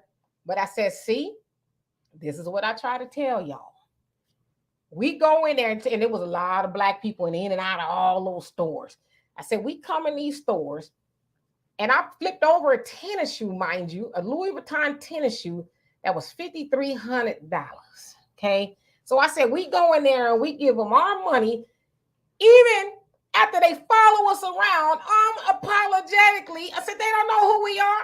They don't know what kind of money we got, but they will follow us around like we gonna, I don't know, steal something out of there or whatever. And I said to the other thing is, I said, Black people, we always talk about we ain't got it. We ain't got it. I said, but who do you see up in this mall? I said, you see us coming in and out of here with Gucci bags, Louis bags, and this bag and that bag and all this other stuff. I said, but we don't never have no money though.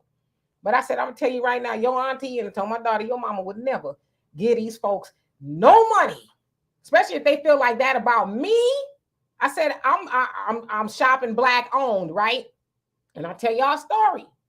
My niece, the one that's going to UCLA, she crochets whatever you want her to crochet, right? So on her Instagram, she crocheted a nice purse. This is a week ago. And I said, oh, okay. I sent her a picture of the bags that I like. I like the crossbody bags. And I said, can you make this for me? She goes, oh, yeah, that'll be easy. I'll make it for you. I said, make it for me. Whatever you charge, I'm going to pay you for it.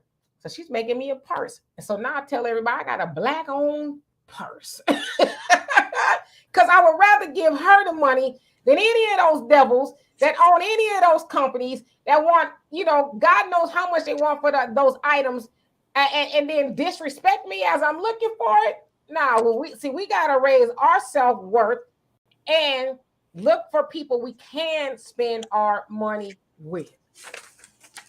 Yeah, no, and that's actually antigens.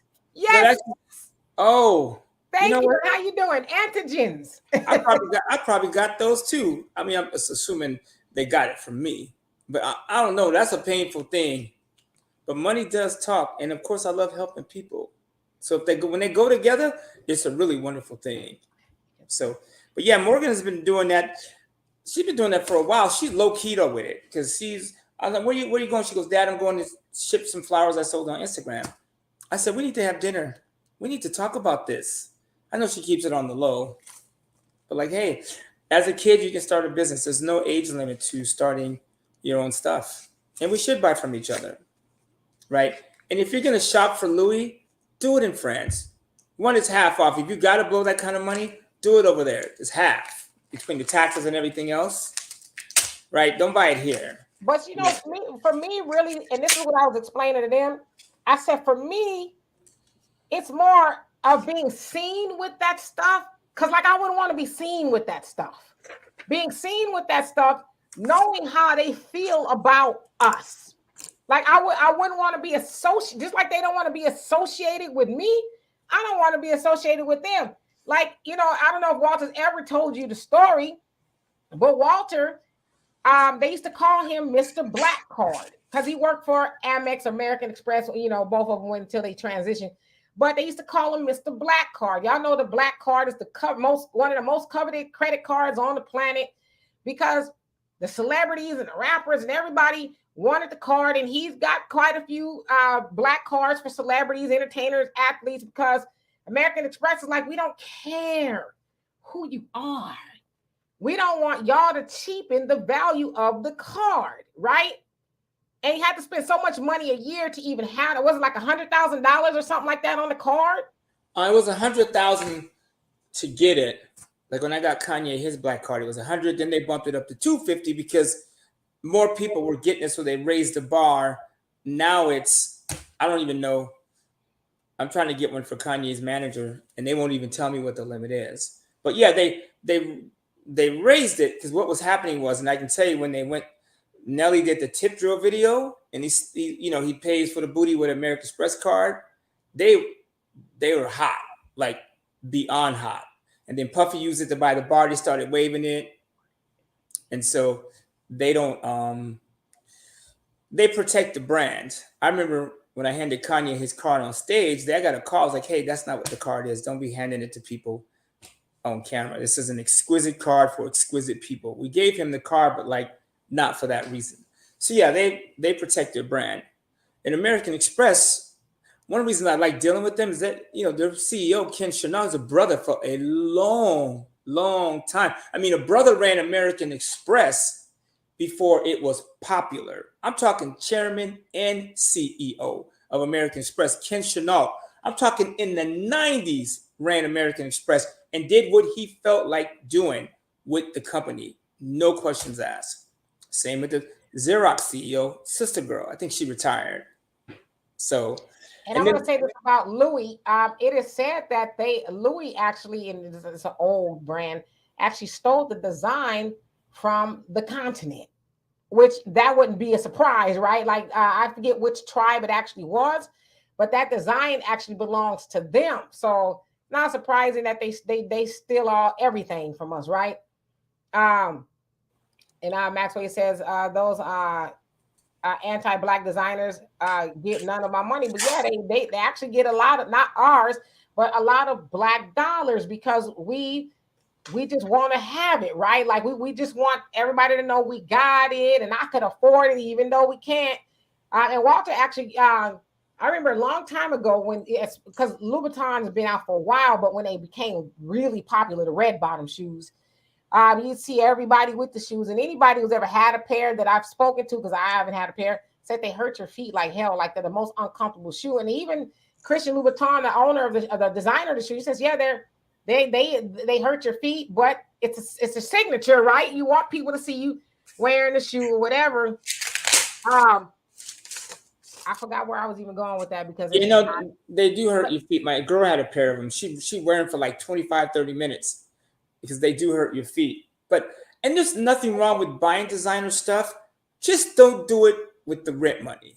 You know what I'm saying? Oh, Like, I know where I was going with that old age, y'all's old age. I know I was going. So Walter had said, yeah. So yeah. So we were having a because I used to write articles. I have my own little website. I ain't working no more, but I used to write articles.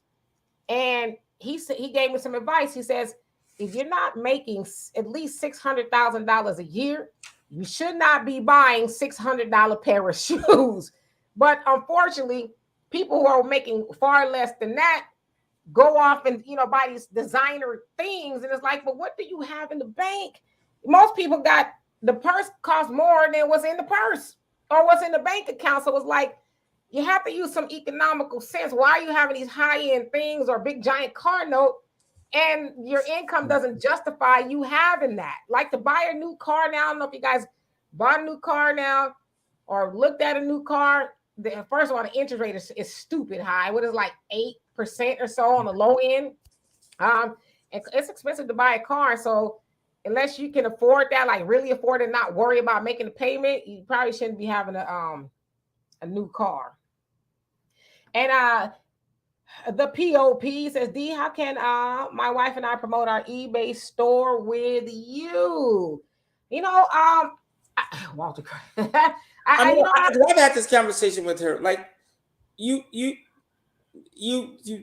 sponsor. There are a lot of shows that I watch on YouTube. I get a lot of my products from a sponsorship. That's the best way to help promote your product is to contribute. That's just that's the fastest way to do it is to promote. I don't pay my sister to be here, but I'm contributing. So I'm assuming that I'm giving, right? And she thinks she's gonna come up in here and snatch a bunch of candles. We're gonna see about that, but oh, it's going down, buddy. It's going down. I got them under lock and key. But no, I make them, so I'm not tripping. But yeah, you could, she has a Cash App, a Venmo. It's all rolling down at the bottom of the screen. And we would like to talk about your product. Maybe that we should start doing that. If you have a product, come on, you clear in the link, jump in the link, and let's talk about your product and how you make it and where it's coming from. We would definitely do that. And also, so yeah, I mean, I don't, I think I did sponsor like once or twice. It was okay. Just have to, depends on what it is and the particulars of it. But definitely hit me up. You can email me, Demetra K at gmail.com with more details. Demetra K at gmail.com. Marjorie said there was a young lady, a black lady here in Utah that started her own purse business, and a Mormon lady copied and stole her design. She sued her and won. Yeah, they just like no original bones at all. But Christian Louboutin, I actually watched a documentary on him. A very interesting guy. I learned a lot from him.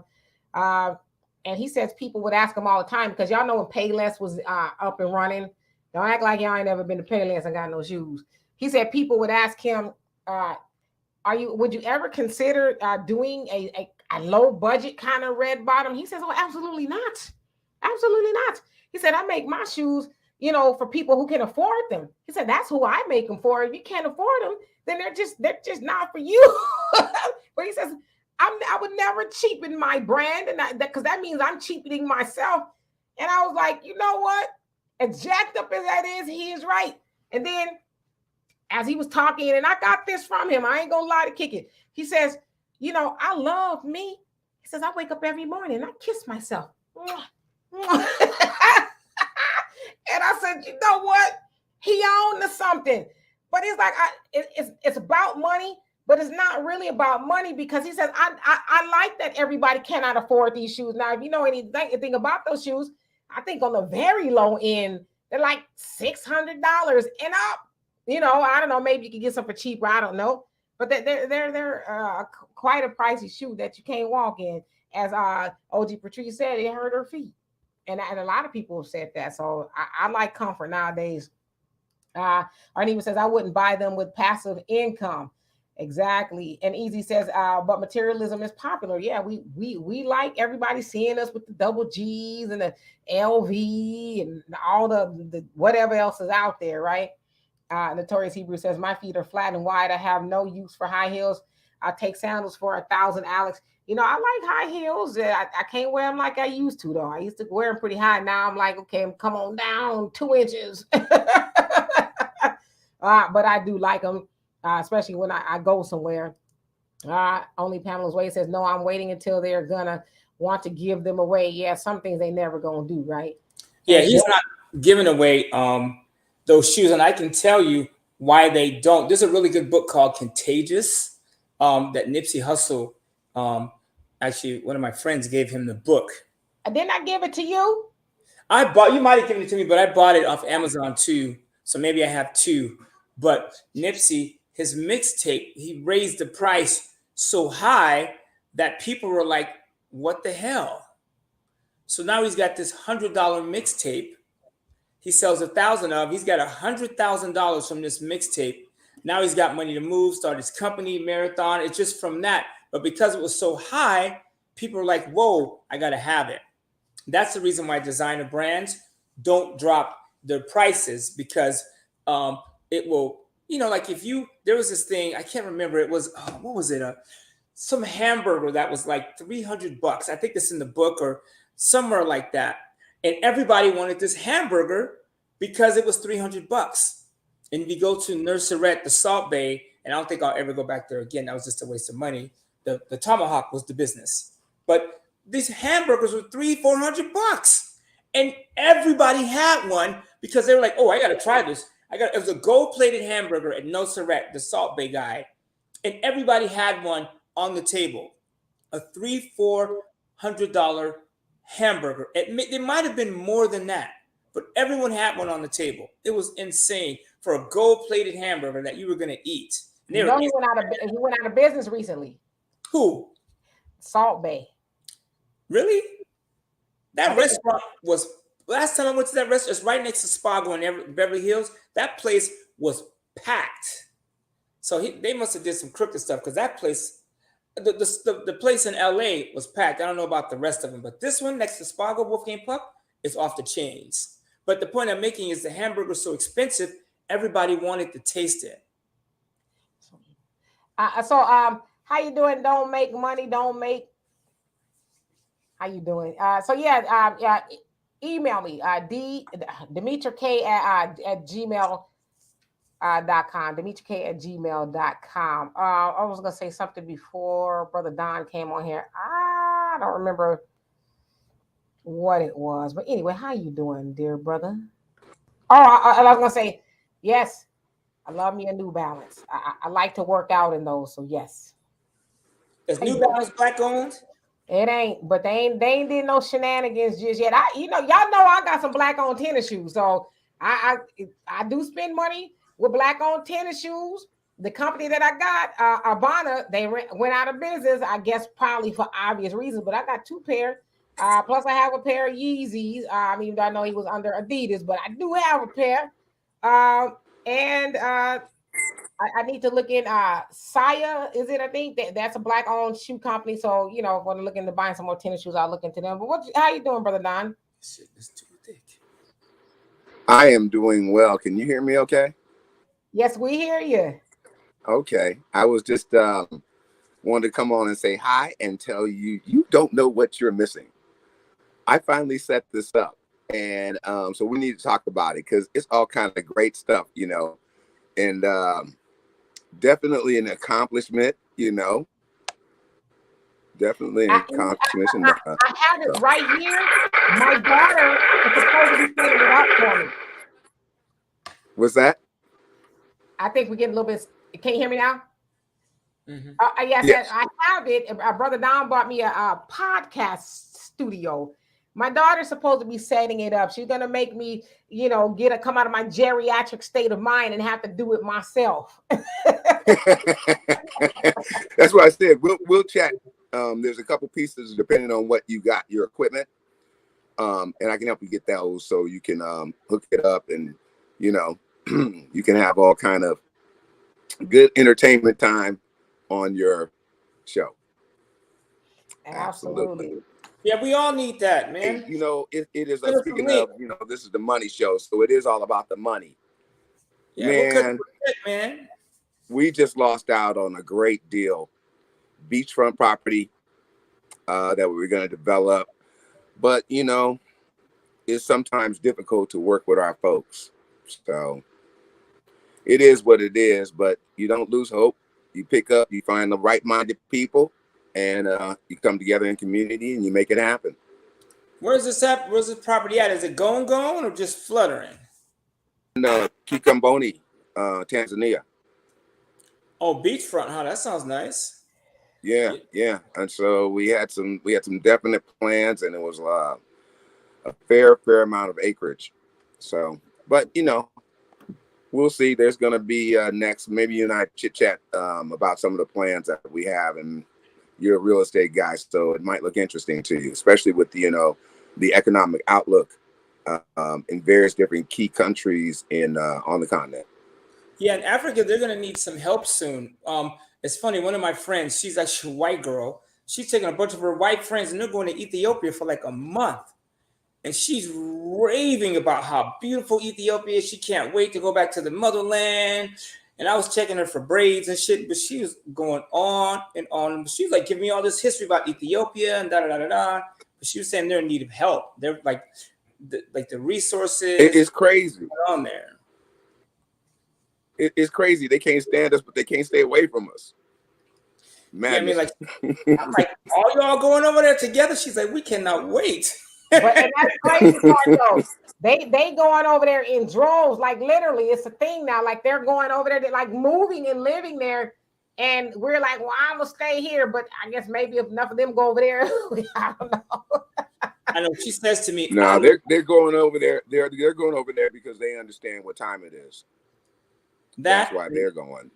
My friend was like, yeah, we can be, with black men in peace. And she said that with a straight face. I was like, damn, okay. I don't know how that works over there, but I don't know. Anyways. Right, what they bringing over there? I don't know. No, they saved up for it. She taught me this. This is a white chick too. Gave me this whole history lesson on Ethiopia. Like from the beginning, how the continent started, and I was like, now let me ask you, people that need to hear that. Now, why are they over there though? What you say they was going over there for? Oh no, they're going on some sort of like mission. She's under the belief that Ethiopia, they're getting ready to go through famine. There's some things going on in Africa where they're going to need resources. Now, listen, I'm just telling you what she said. I mean, well, I don't know how much of that is. I don't know how much of that is, propaganda or whatnot.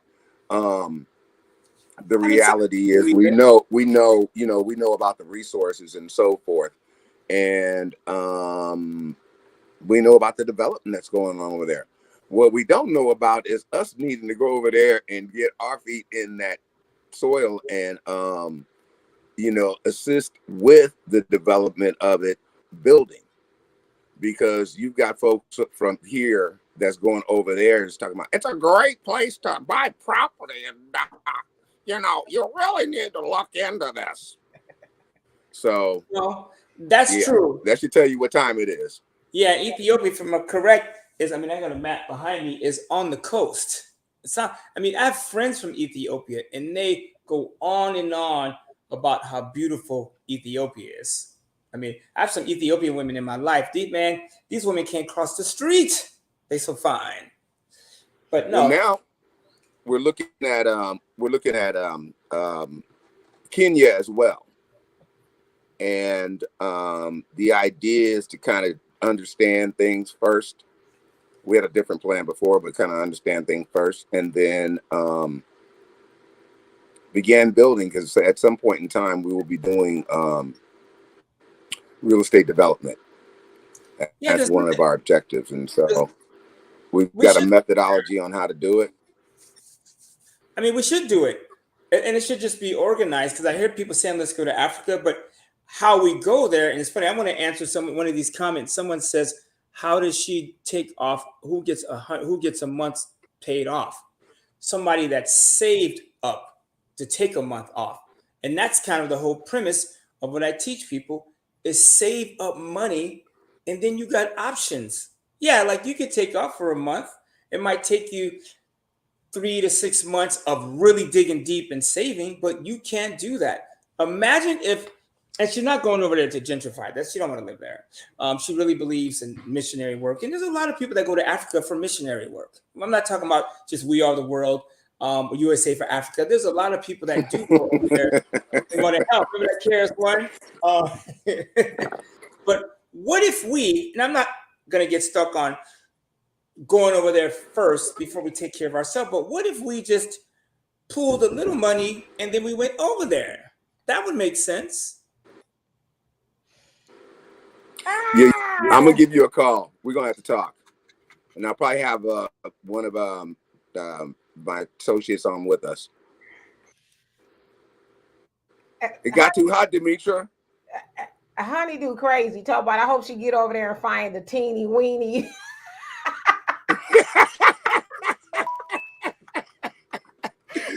She went looking for an eggplant and got a Vienna. It happens. Hasn't happened to me, but it does happen. Okay. Okay.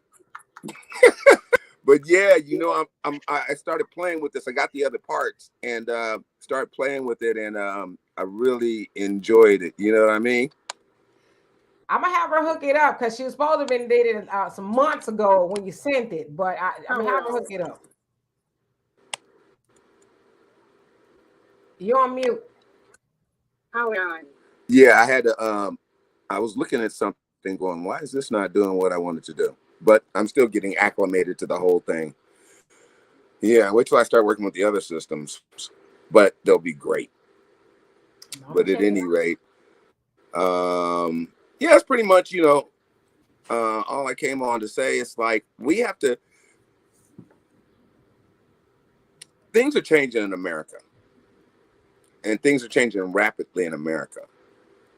And if you don't change with them or have another plan, you're going to find yourself in a whole lot of financial hurt. And, that's all I have to say. What's going on is too dynamic for me to sit here and try to even talk about it for 5 minutes, just because it's coming in several different angles and ways that are going to have an ultimate effect on your lifestyle, your finances, your health, and everything else. So that's my 2 cents. Don't forget, man, to send us that info on your podcast studio, because I'd be interested in that too. Matter of fact, and I'll hold her feet to the fire, be on her head about using her resources. So you send it to both of us. We'll put it up. We'll cut you a check. It's right here. Huh? I have it right here. How come you ain't using it? Deanna was supposed to set it up for me. What happened was, man, I tell you what, man. It's really simple. It's really simple. Once you have the parts that you need, you just got to make sure you have the parts you need. And then it's really simple, and I can help you get those. Because they're not really complicated, but it just depends on what you have, how you want to set it up. I need to get me another what devices you want to set it up with. Because I could use your help, because I have a Rode studio, a couple lights. I have actually a podcast studio upstairs, but I can use all the help I can get, because I think the future of like this here, getting the message across, and like being in a podcast and then promote your product, I think it's gonna be a huge deal. So Absolutely. we should do more of this. I'm wearing mine. I'm wearing some of mine right now.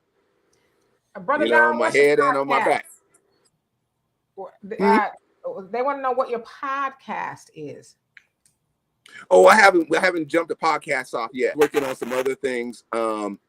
Really getting acclimated with this whole studio stuff before I start launching podcasting. Of course, you know, you got to understand editing. So the nephew's helping me with that, with the rest of the equipment, because he's got equipment like that. And, you know, he's got the higher end stuff like I have for Studio A. So he's going to help me with that stuff. This is Studio B. So yeah, the editing is the big part. Finding an editor. I know I have a bunch of footage for As the Money Talks, but yeah, finding a good editor is, you know, that's the business, because that's where you spend most of your time. So if you find one, let me know. Maybe we could all use an editor. Yeah, definitely. I'm trying to think off the top of my head, but yeah, no, we'll definitely talk. I'll give you a call, and Dimitri, I'll call you, and we can talk about what equipment you want to put in your mixing board, and then that'll tell us what kind of adapters you need, and then you'll be good to go. I appreciate you. I will chat with y'all later. All right, thank you. All right, bye. All right, shalom. Yeah.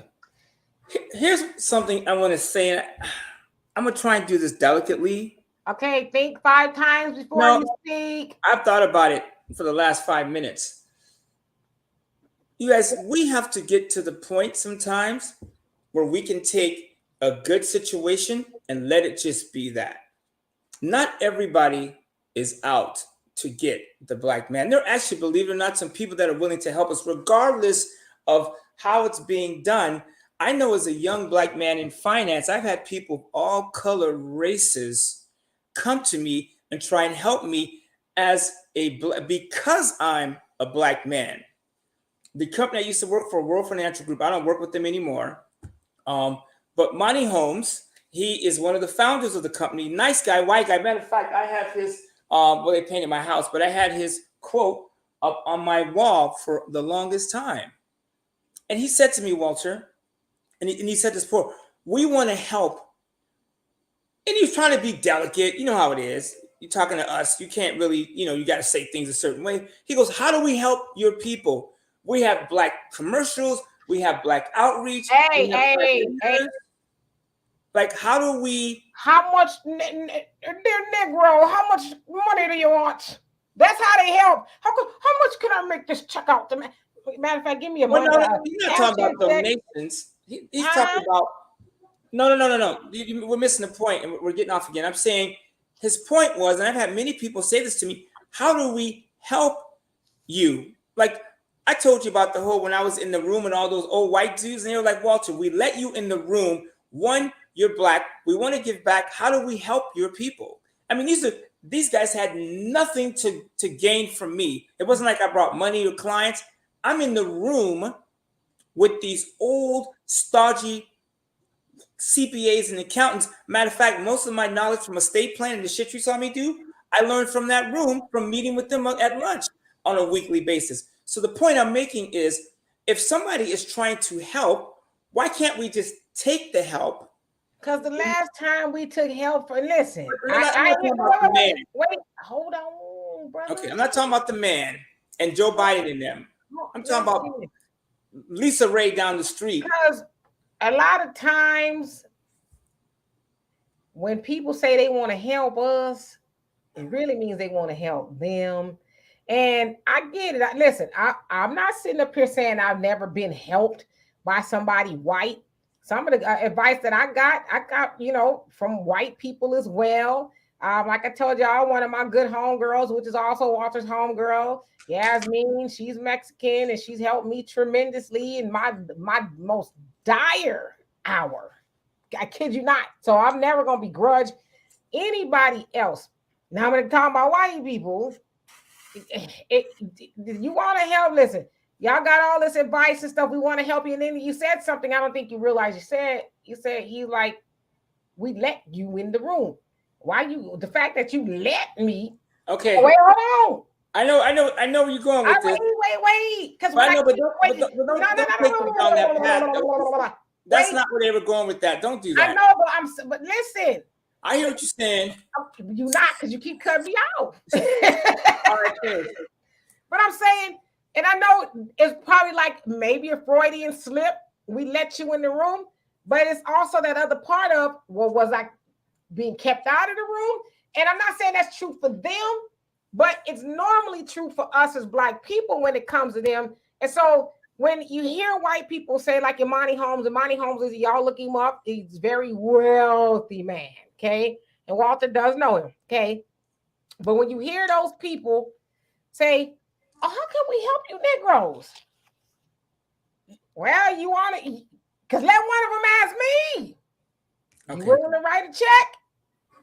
But that's because Walter, you the money guy. Wait. But we're taking it. We're walking away from the point, though. The point I was making, and I want to push back on this because that room that those guys let me in, there are a bunch of people trying to get in that room. White, Asian, Hispanic. I'm talking about people who are trying to get in that room. So when they say let me in the room, they let me in that room in front of 100 people that wanted to be part of that 8-person group of knowledge. That's what I mean. They let me in the room because of my color. And they were straight up front.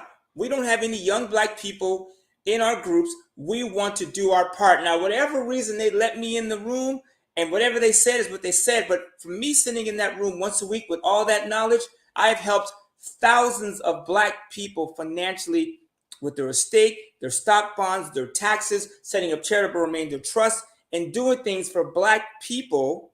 Some of the shit I did for Kanye West, I learned in that room when we set up his estate plan and his insurance and everything. So that did help Black people. When me and Dougie Fresh sat down and I helped him with his real estate deal in New York, that information I got from the room sitting with those dudes. So it is helping Black people. You know what I'm saying? So that's kind of where I'm going with this. I know there's some sharks out there, but we can't pee on everybody that's like, I truly want to help you. Like my friend happens to be a white woman, and she is dead serious about going over there and doing missionary work. I know her. She's not rich. She had to save up for months for this trip. She don't have no motive. She's gonna go over and put gold in her bag. Can I ask you a question? Yeah. There's many a Negro. Y'all like how deep my voice got? There's many a Negro over here in America that can use her help, because let's keep it a buck. The Black people, I'm not saying the people in the motherland don't need the help. They do, but the people she probably got something more directly to do with is Black people over here. So is there something she could be doing to help Black people here? I can tell you why she won't, and why a lot of people like Oprah and a lot of people go to Africa, because they feel like Black people over here have opportunity that they're not using. My case in point, and this isn't everybody, I have a 3-bedroom house, and up until last night, I had a 21-year-old girl here, 2 years lived here for free, drove my Range Rover, drove my Audi, gave her money. She's on my credit cards to this day. I gave her money to help her get going, started a business together with her, 2 businesses, Verbal Herb and Candle. She helped me start.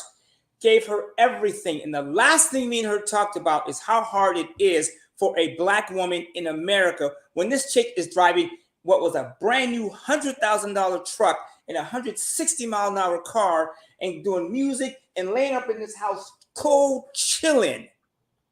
And her credit score went from 500 to 650 because I put her on my cards. And the last thing she says to me is, Black women have it hard in this country. I said, no, they don't. Not all of them.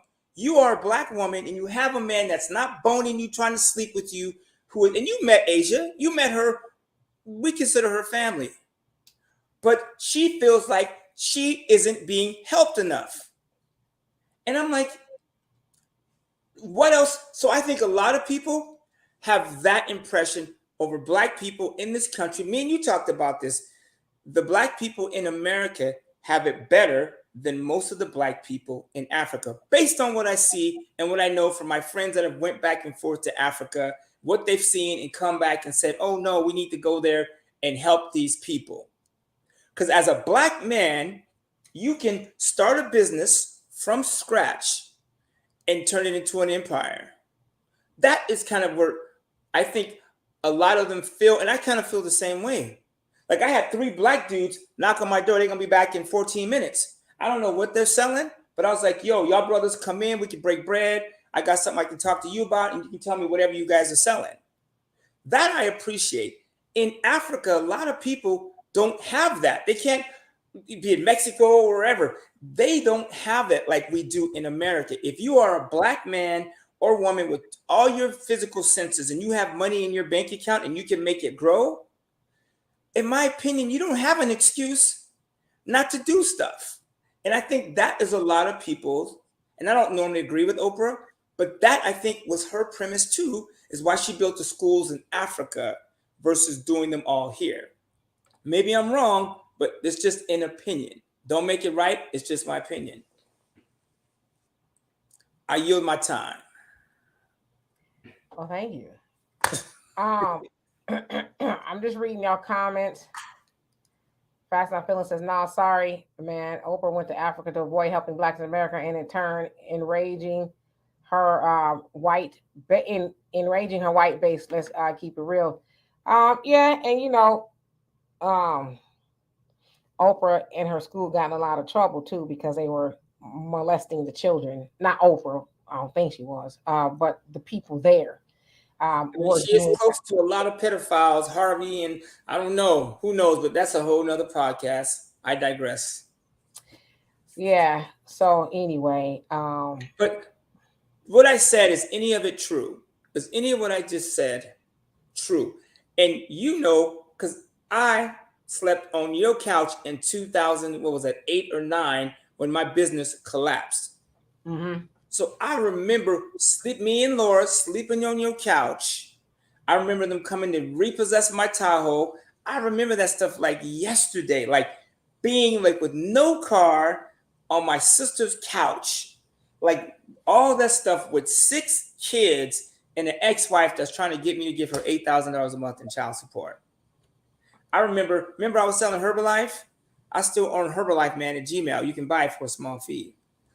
So like, I remember knocking on doors to sell Herbalife and like just whatever it took to go out and make some money.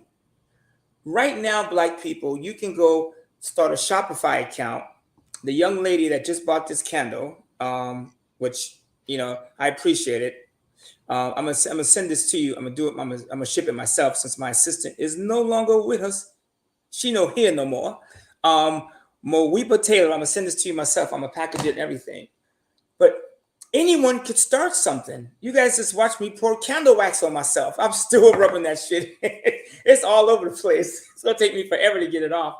But like, a Black woman came to my door, knocked on the door, and sold me this. I bought everything in her box. I emptied her box out and was like, go home and enjoy yourself. I got you from here. We have that power in America. At what point do we start using it? Do we need a signature from somebody? I don't know. I don't know what else to do. And I can only speak from experience because I was broke as hell with 6 children and no car a little bit over a decade ago. If I can do it, anybody can do it. That's all I'm saying. And yeah, I made a bunch of mistakes and I will continue to make mistakes. But like, at what point do we just say, okay, like there's things I want to do. Like today, and to answer one of your questions, yes, I do go to the auto auction. I buy these cars cheaper and I generally sell them for more. But some of the guys were like, yeah, we're going to this restaurant. And I was like, no, I'm going home. I'm going to boil some tomatoes, take out the seeds and the skin so they don't ruin my stomach. And I'm going to make tomato soup from my house. That cost me $5 in tomatoes versus $100 out having drinks and that of sushi and that with some people that I don't even care about. Making those type of decisions just gives you $50 here, $50 there, $6 there. That stuff adds up. And what I don't hear enough people talking about is that. Period. What would our ancestors say? What would they say? We got all this potential. I'm sitting up here in the house, a 3-bedroom house by myself as a black man with food and alcohol all over the place. I don't even drink. Like, what would they say if we weren't using the skills? Like, they bled, went to the railroad, went through slavery. And I know as a parent, you give your future generations, you will give them stuff and you will do without. What would they say with what we have, the resources, and we're not using them? That's the approach I take. And I don't care what nobody say. I believe money is the key to fixing a lot of our issues. Period. And if we can't learn from that, then what do you do? I got this high. Yes, indeed. And Damon, you say if you don't learn from failure, you will never succeed. And that's true. A lot of people who have failed will tell you they did it a copious amount of times, and now they're successful. That's where you learn. That's the sweet spot of learning is in the failure. A lot of times people just are afraid of failure. It hurts. It costs you something. Failure is always going to cost you something. But if you can look on the other side of failure and say, okay, if I fail, and then I learn from that, I might fail again, then I learn from that until I get it right. Am I willing to continue to go through the process until I get to being successful? And I will say, of course, I know a lot of times Walter has very straightforward conversations. Walter's not really one to like to bite his tongue, but I will say that I know for a fact Walter has failed and built success quite a few times. And I think he's at the point in his life where he is getting it right. Not to tell y'all his business, but Walter at one point for a very long time was making easily $50,000 a month. This is on a month.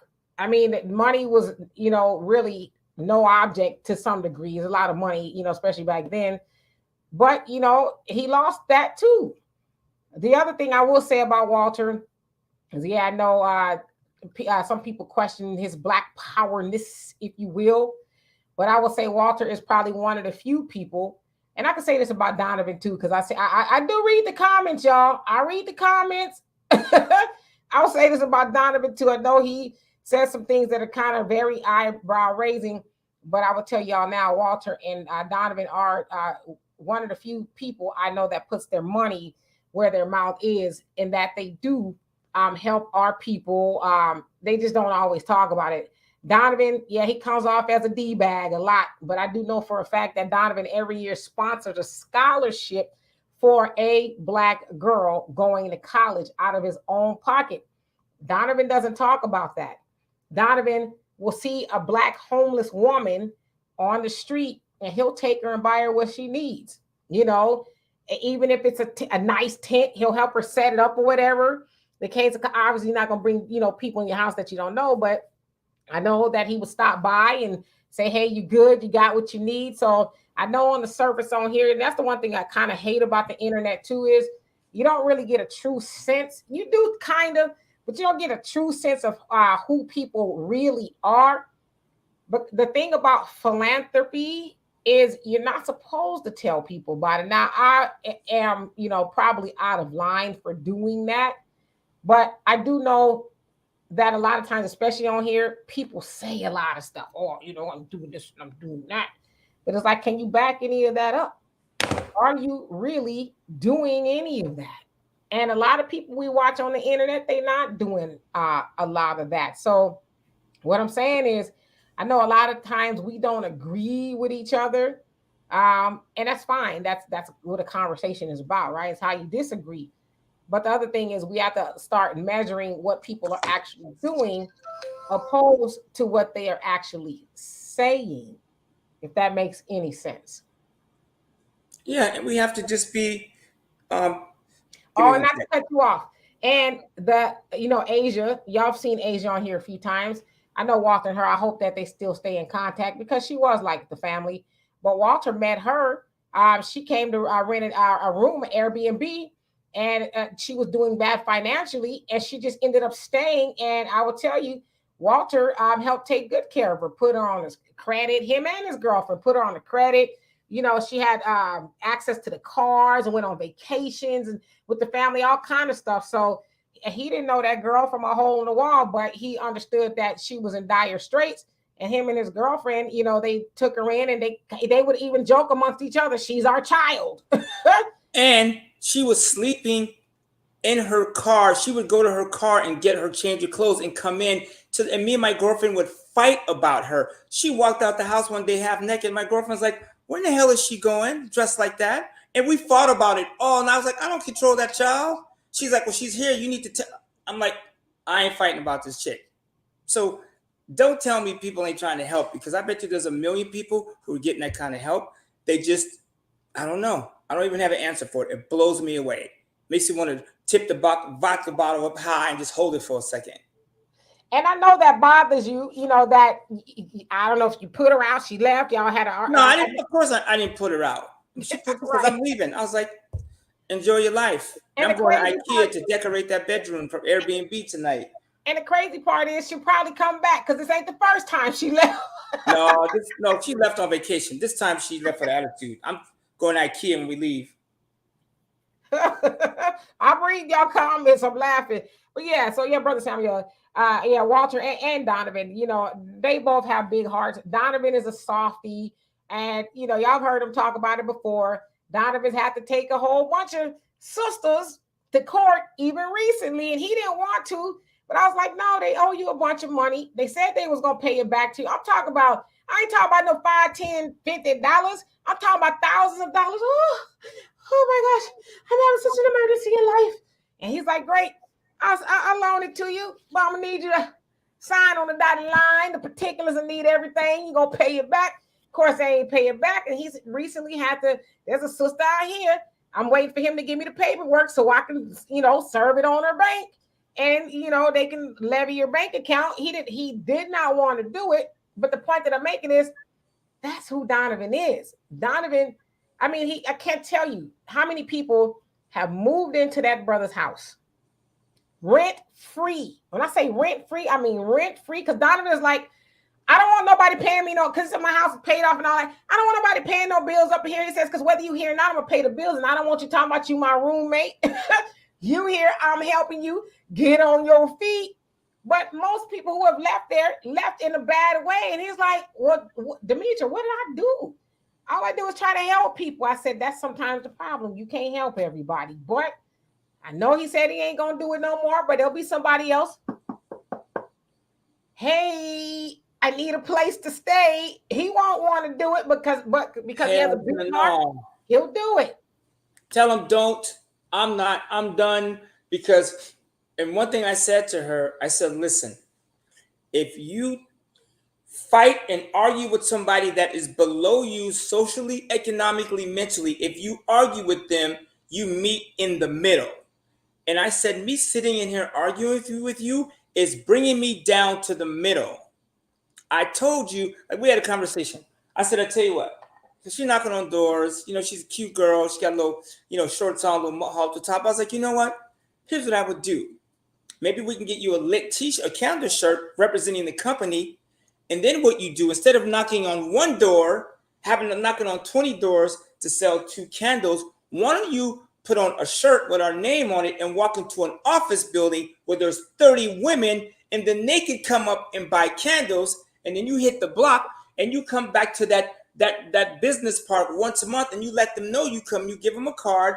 And so now they know you're coming back. So when you walk in there, then you can sell 10, 15, 20, 30 candles at one spot versus going door to door, 20 doors, whatever, to get a few. And she's like, nah, I'm going to do it my way. I said, what I'm telling you to do, I have done it. I've gone to office and I've sold stuff. She didn't want to hear it. She wanted to do it the millennial way. It's our way. That's old fashioned.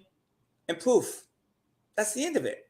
So you guys have to be in a position when somebody that has done it is telling you some stuff, just shut the hell up and do it. That's it. Ain't no cameras in this house, man. I turned that house room upside down. And I mean, I get it, but like, I don't think it's that kind of party. So I'm not really worried about that. And I have swept the house for candles, which is kind of, I mean, for cameras. which is kind of weird. But young women, especially, when you have someone trying to help you, take the help. As a young woman, you have so many opportunities. Women, you haven't made. A cute girl could knock on this door right now. She could be selling sandal toes, yellow and pink shoes, and I would probably buy one. One, because I enjoy looking at beautiful women. Two, I enjoy helping somebody. Right? You could be a fella driving your car and see a cute chick on the bus stop with two different color shoes, and you will stop and holler at her. Because that's just how men are. And I heard a man say on Instagram, a rich man meets a poor woman and he improves her life.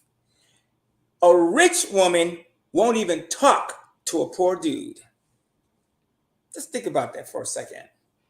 It's rare. It is very rare. So anyway, y'all, we love and appreciate every last one of you. We honestly do. Be back here Sunday with Donovan. I don't know what we'll talk about, but I'm sure it will be interesting. JBWR. He said something you agree with about that, huh? He said he is right. Yeah, there's been some cases, but I will concede that it is rare, right? It is rare. But anyway, we love you all deeply. Buckhorse, how you doing? Please come back and see us again on Sunday, live 5 p.m. Central Time. Hit the like button, subscribe, all that if you haven't already. And if you are a member, I love and appreciate you. Any and everything that you've done to help this channel go forward. Appreciate you. Of course, we have ways at the bottom to donate to the channel if you see fit. Walt, you have anything else to say before we get out of here? I would like you to go to this website, and if you do, or you can send me an email. That way, I know you came from the show. And I can send you a little something extra, because this is I guess you would say it's a Black-owned company, and we do, and I'm looking, everyone that's worked for Lit Candle Company except for Natalie has been Black. Every single person. Matter of fact, a Black girl who bought a car from me, gave me the candle idea. Me and her went to the candle store and bought all my candle supplies. A sister girl helped me start this business. It's a Black woman. She bought a car and she helped me, picked out supplies. She gave me the ideas. She helped me start my candle business. And I am breaking my neck to try and get her to come over here and help me with this business. So everyone else I've hired outside of Natalie has been Black. So, and I think a lot of Black business owners feel my way. Like, I want to help Black people. We do. But Black people, we have to engage more. We got to get our daughters more conscious. We got to stop swing low. Our generation, your generation is lazy as hell and benefit from the backs of our labor. I know for a fact my sister was taking some blows and some losses. So her daughter, my niece, could take her behind across the country. Half the time I don't even know where she at. She here. I don't even know she was coming. She'll be there in 2 weeks. That's what I'm saying. That is on the back. That is the blood and sweat and tears of her parents. Mainly probably her mama. Her father's in the picture too. But that is blood, sweat, and tears of the parents. So we got to tell our kids, zip it and just do what I say. Or do what I do. Not what I say, do what I do. And when we get to that point, it'll be better. That's my ending. Oh, that was a very good ending. Thank you so much, you guys. We will see y'all on Sunday. Be blessed. Peace.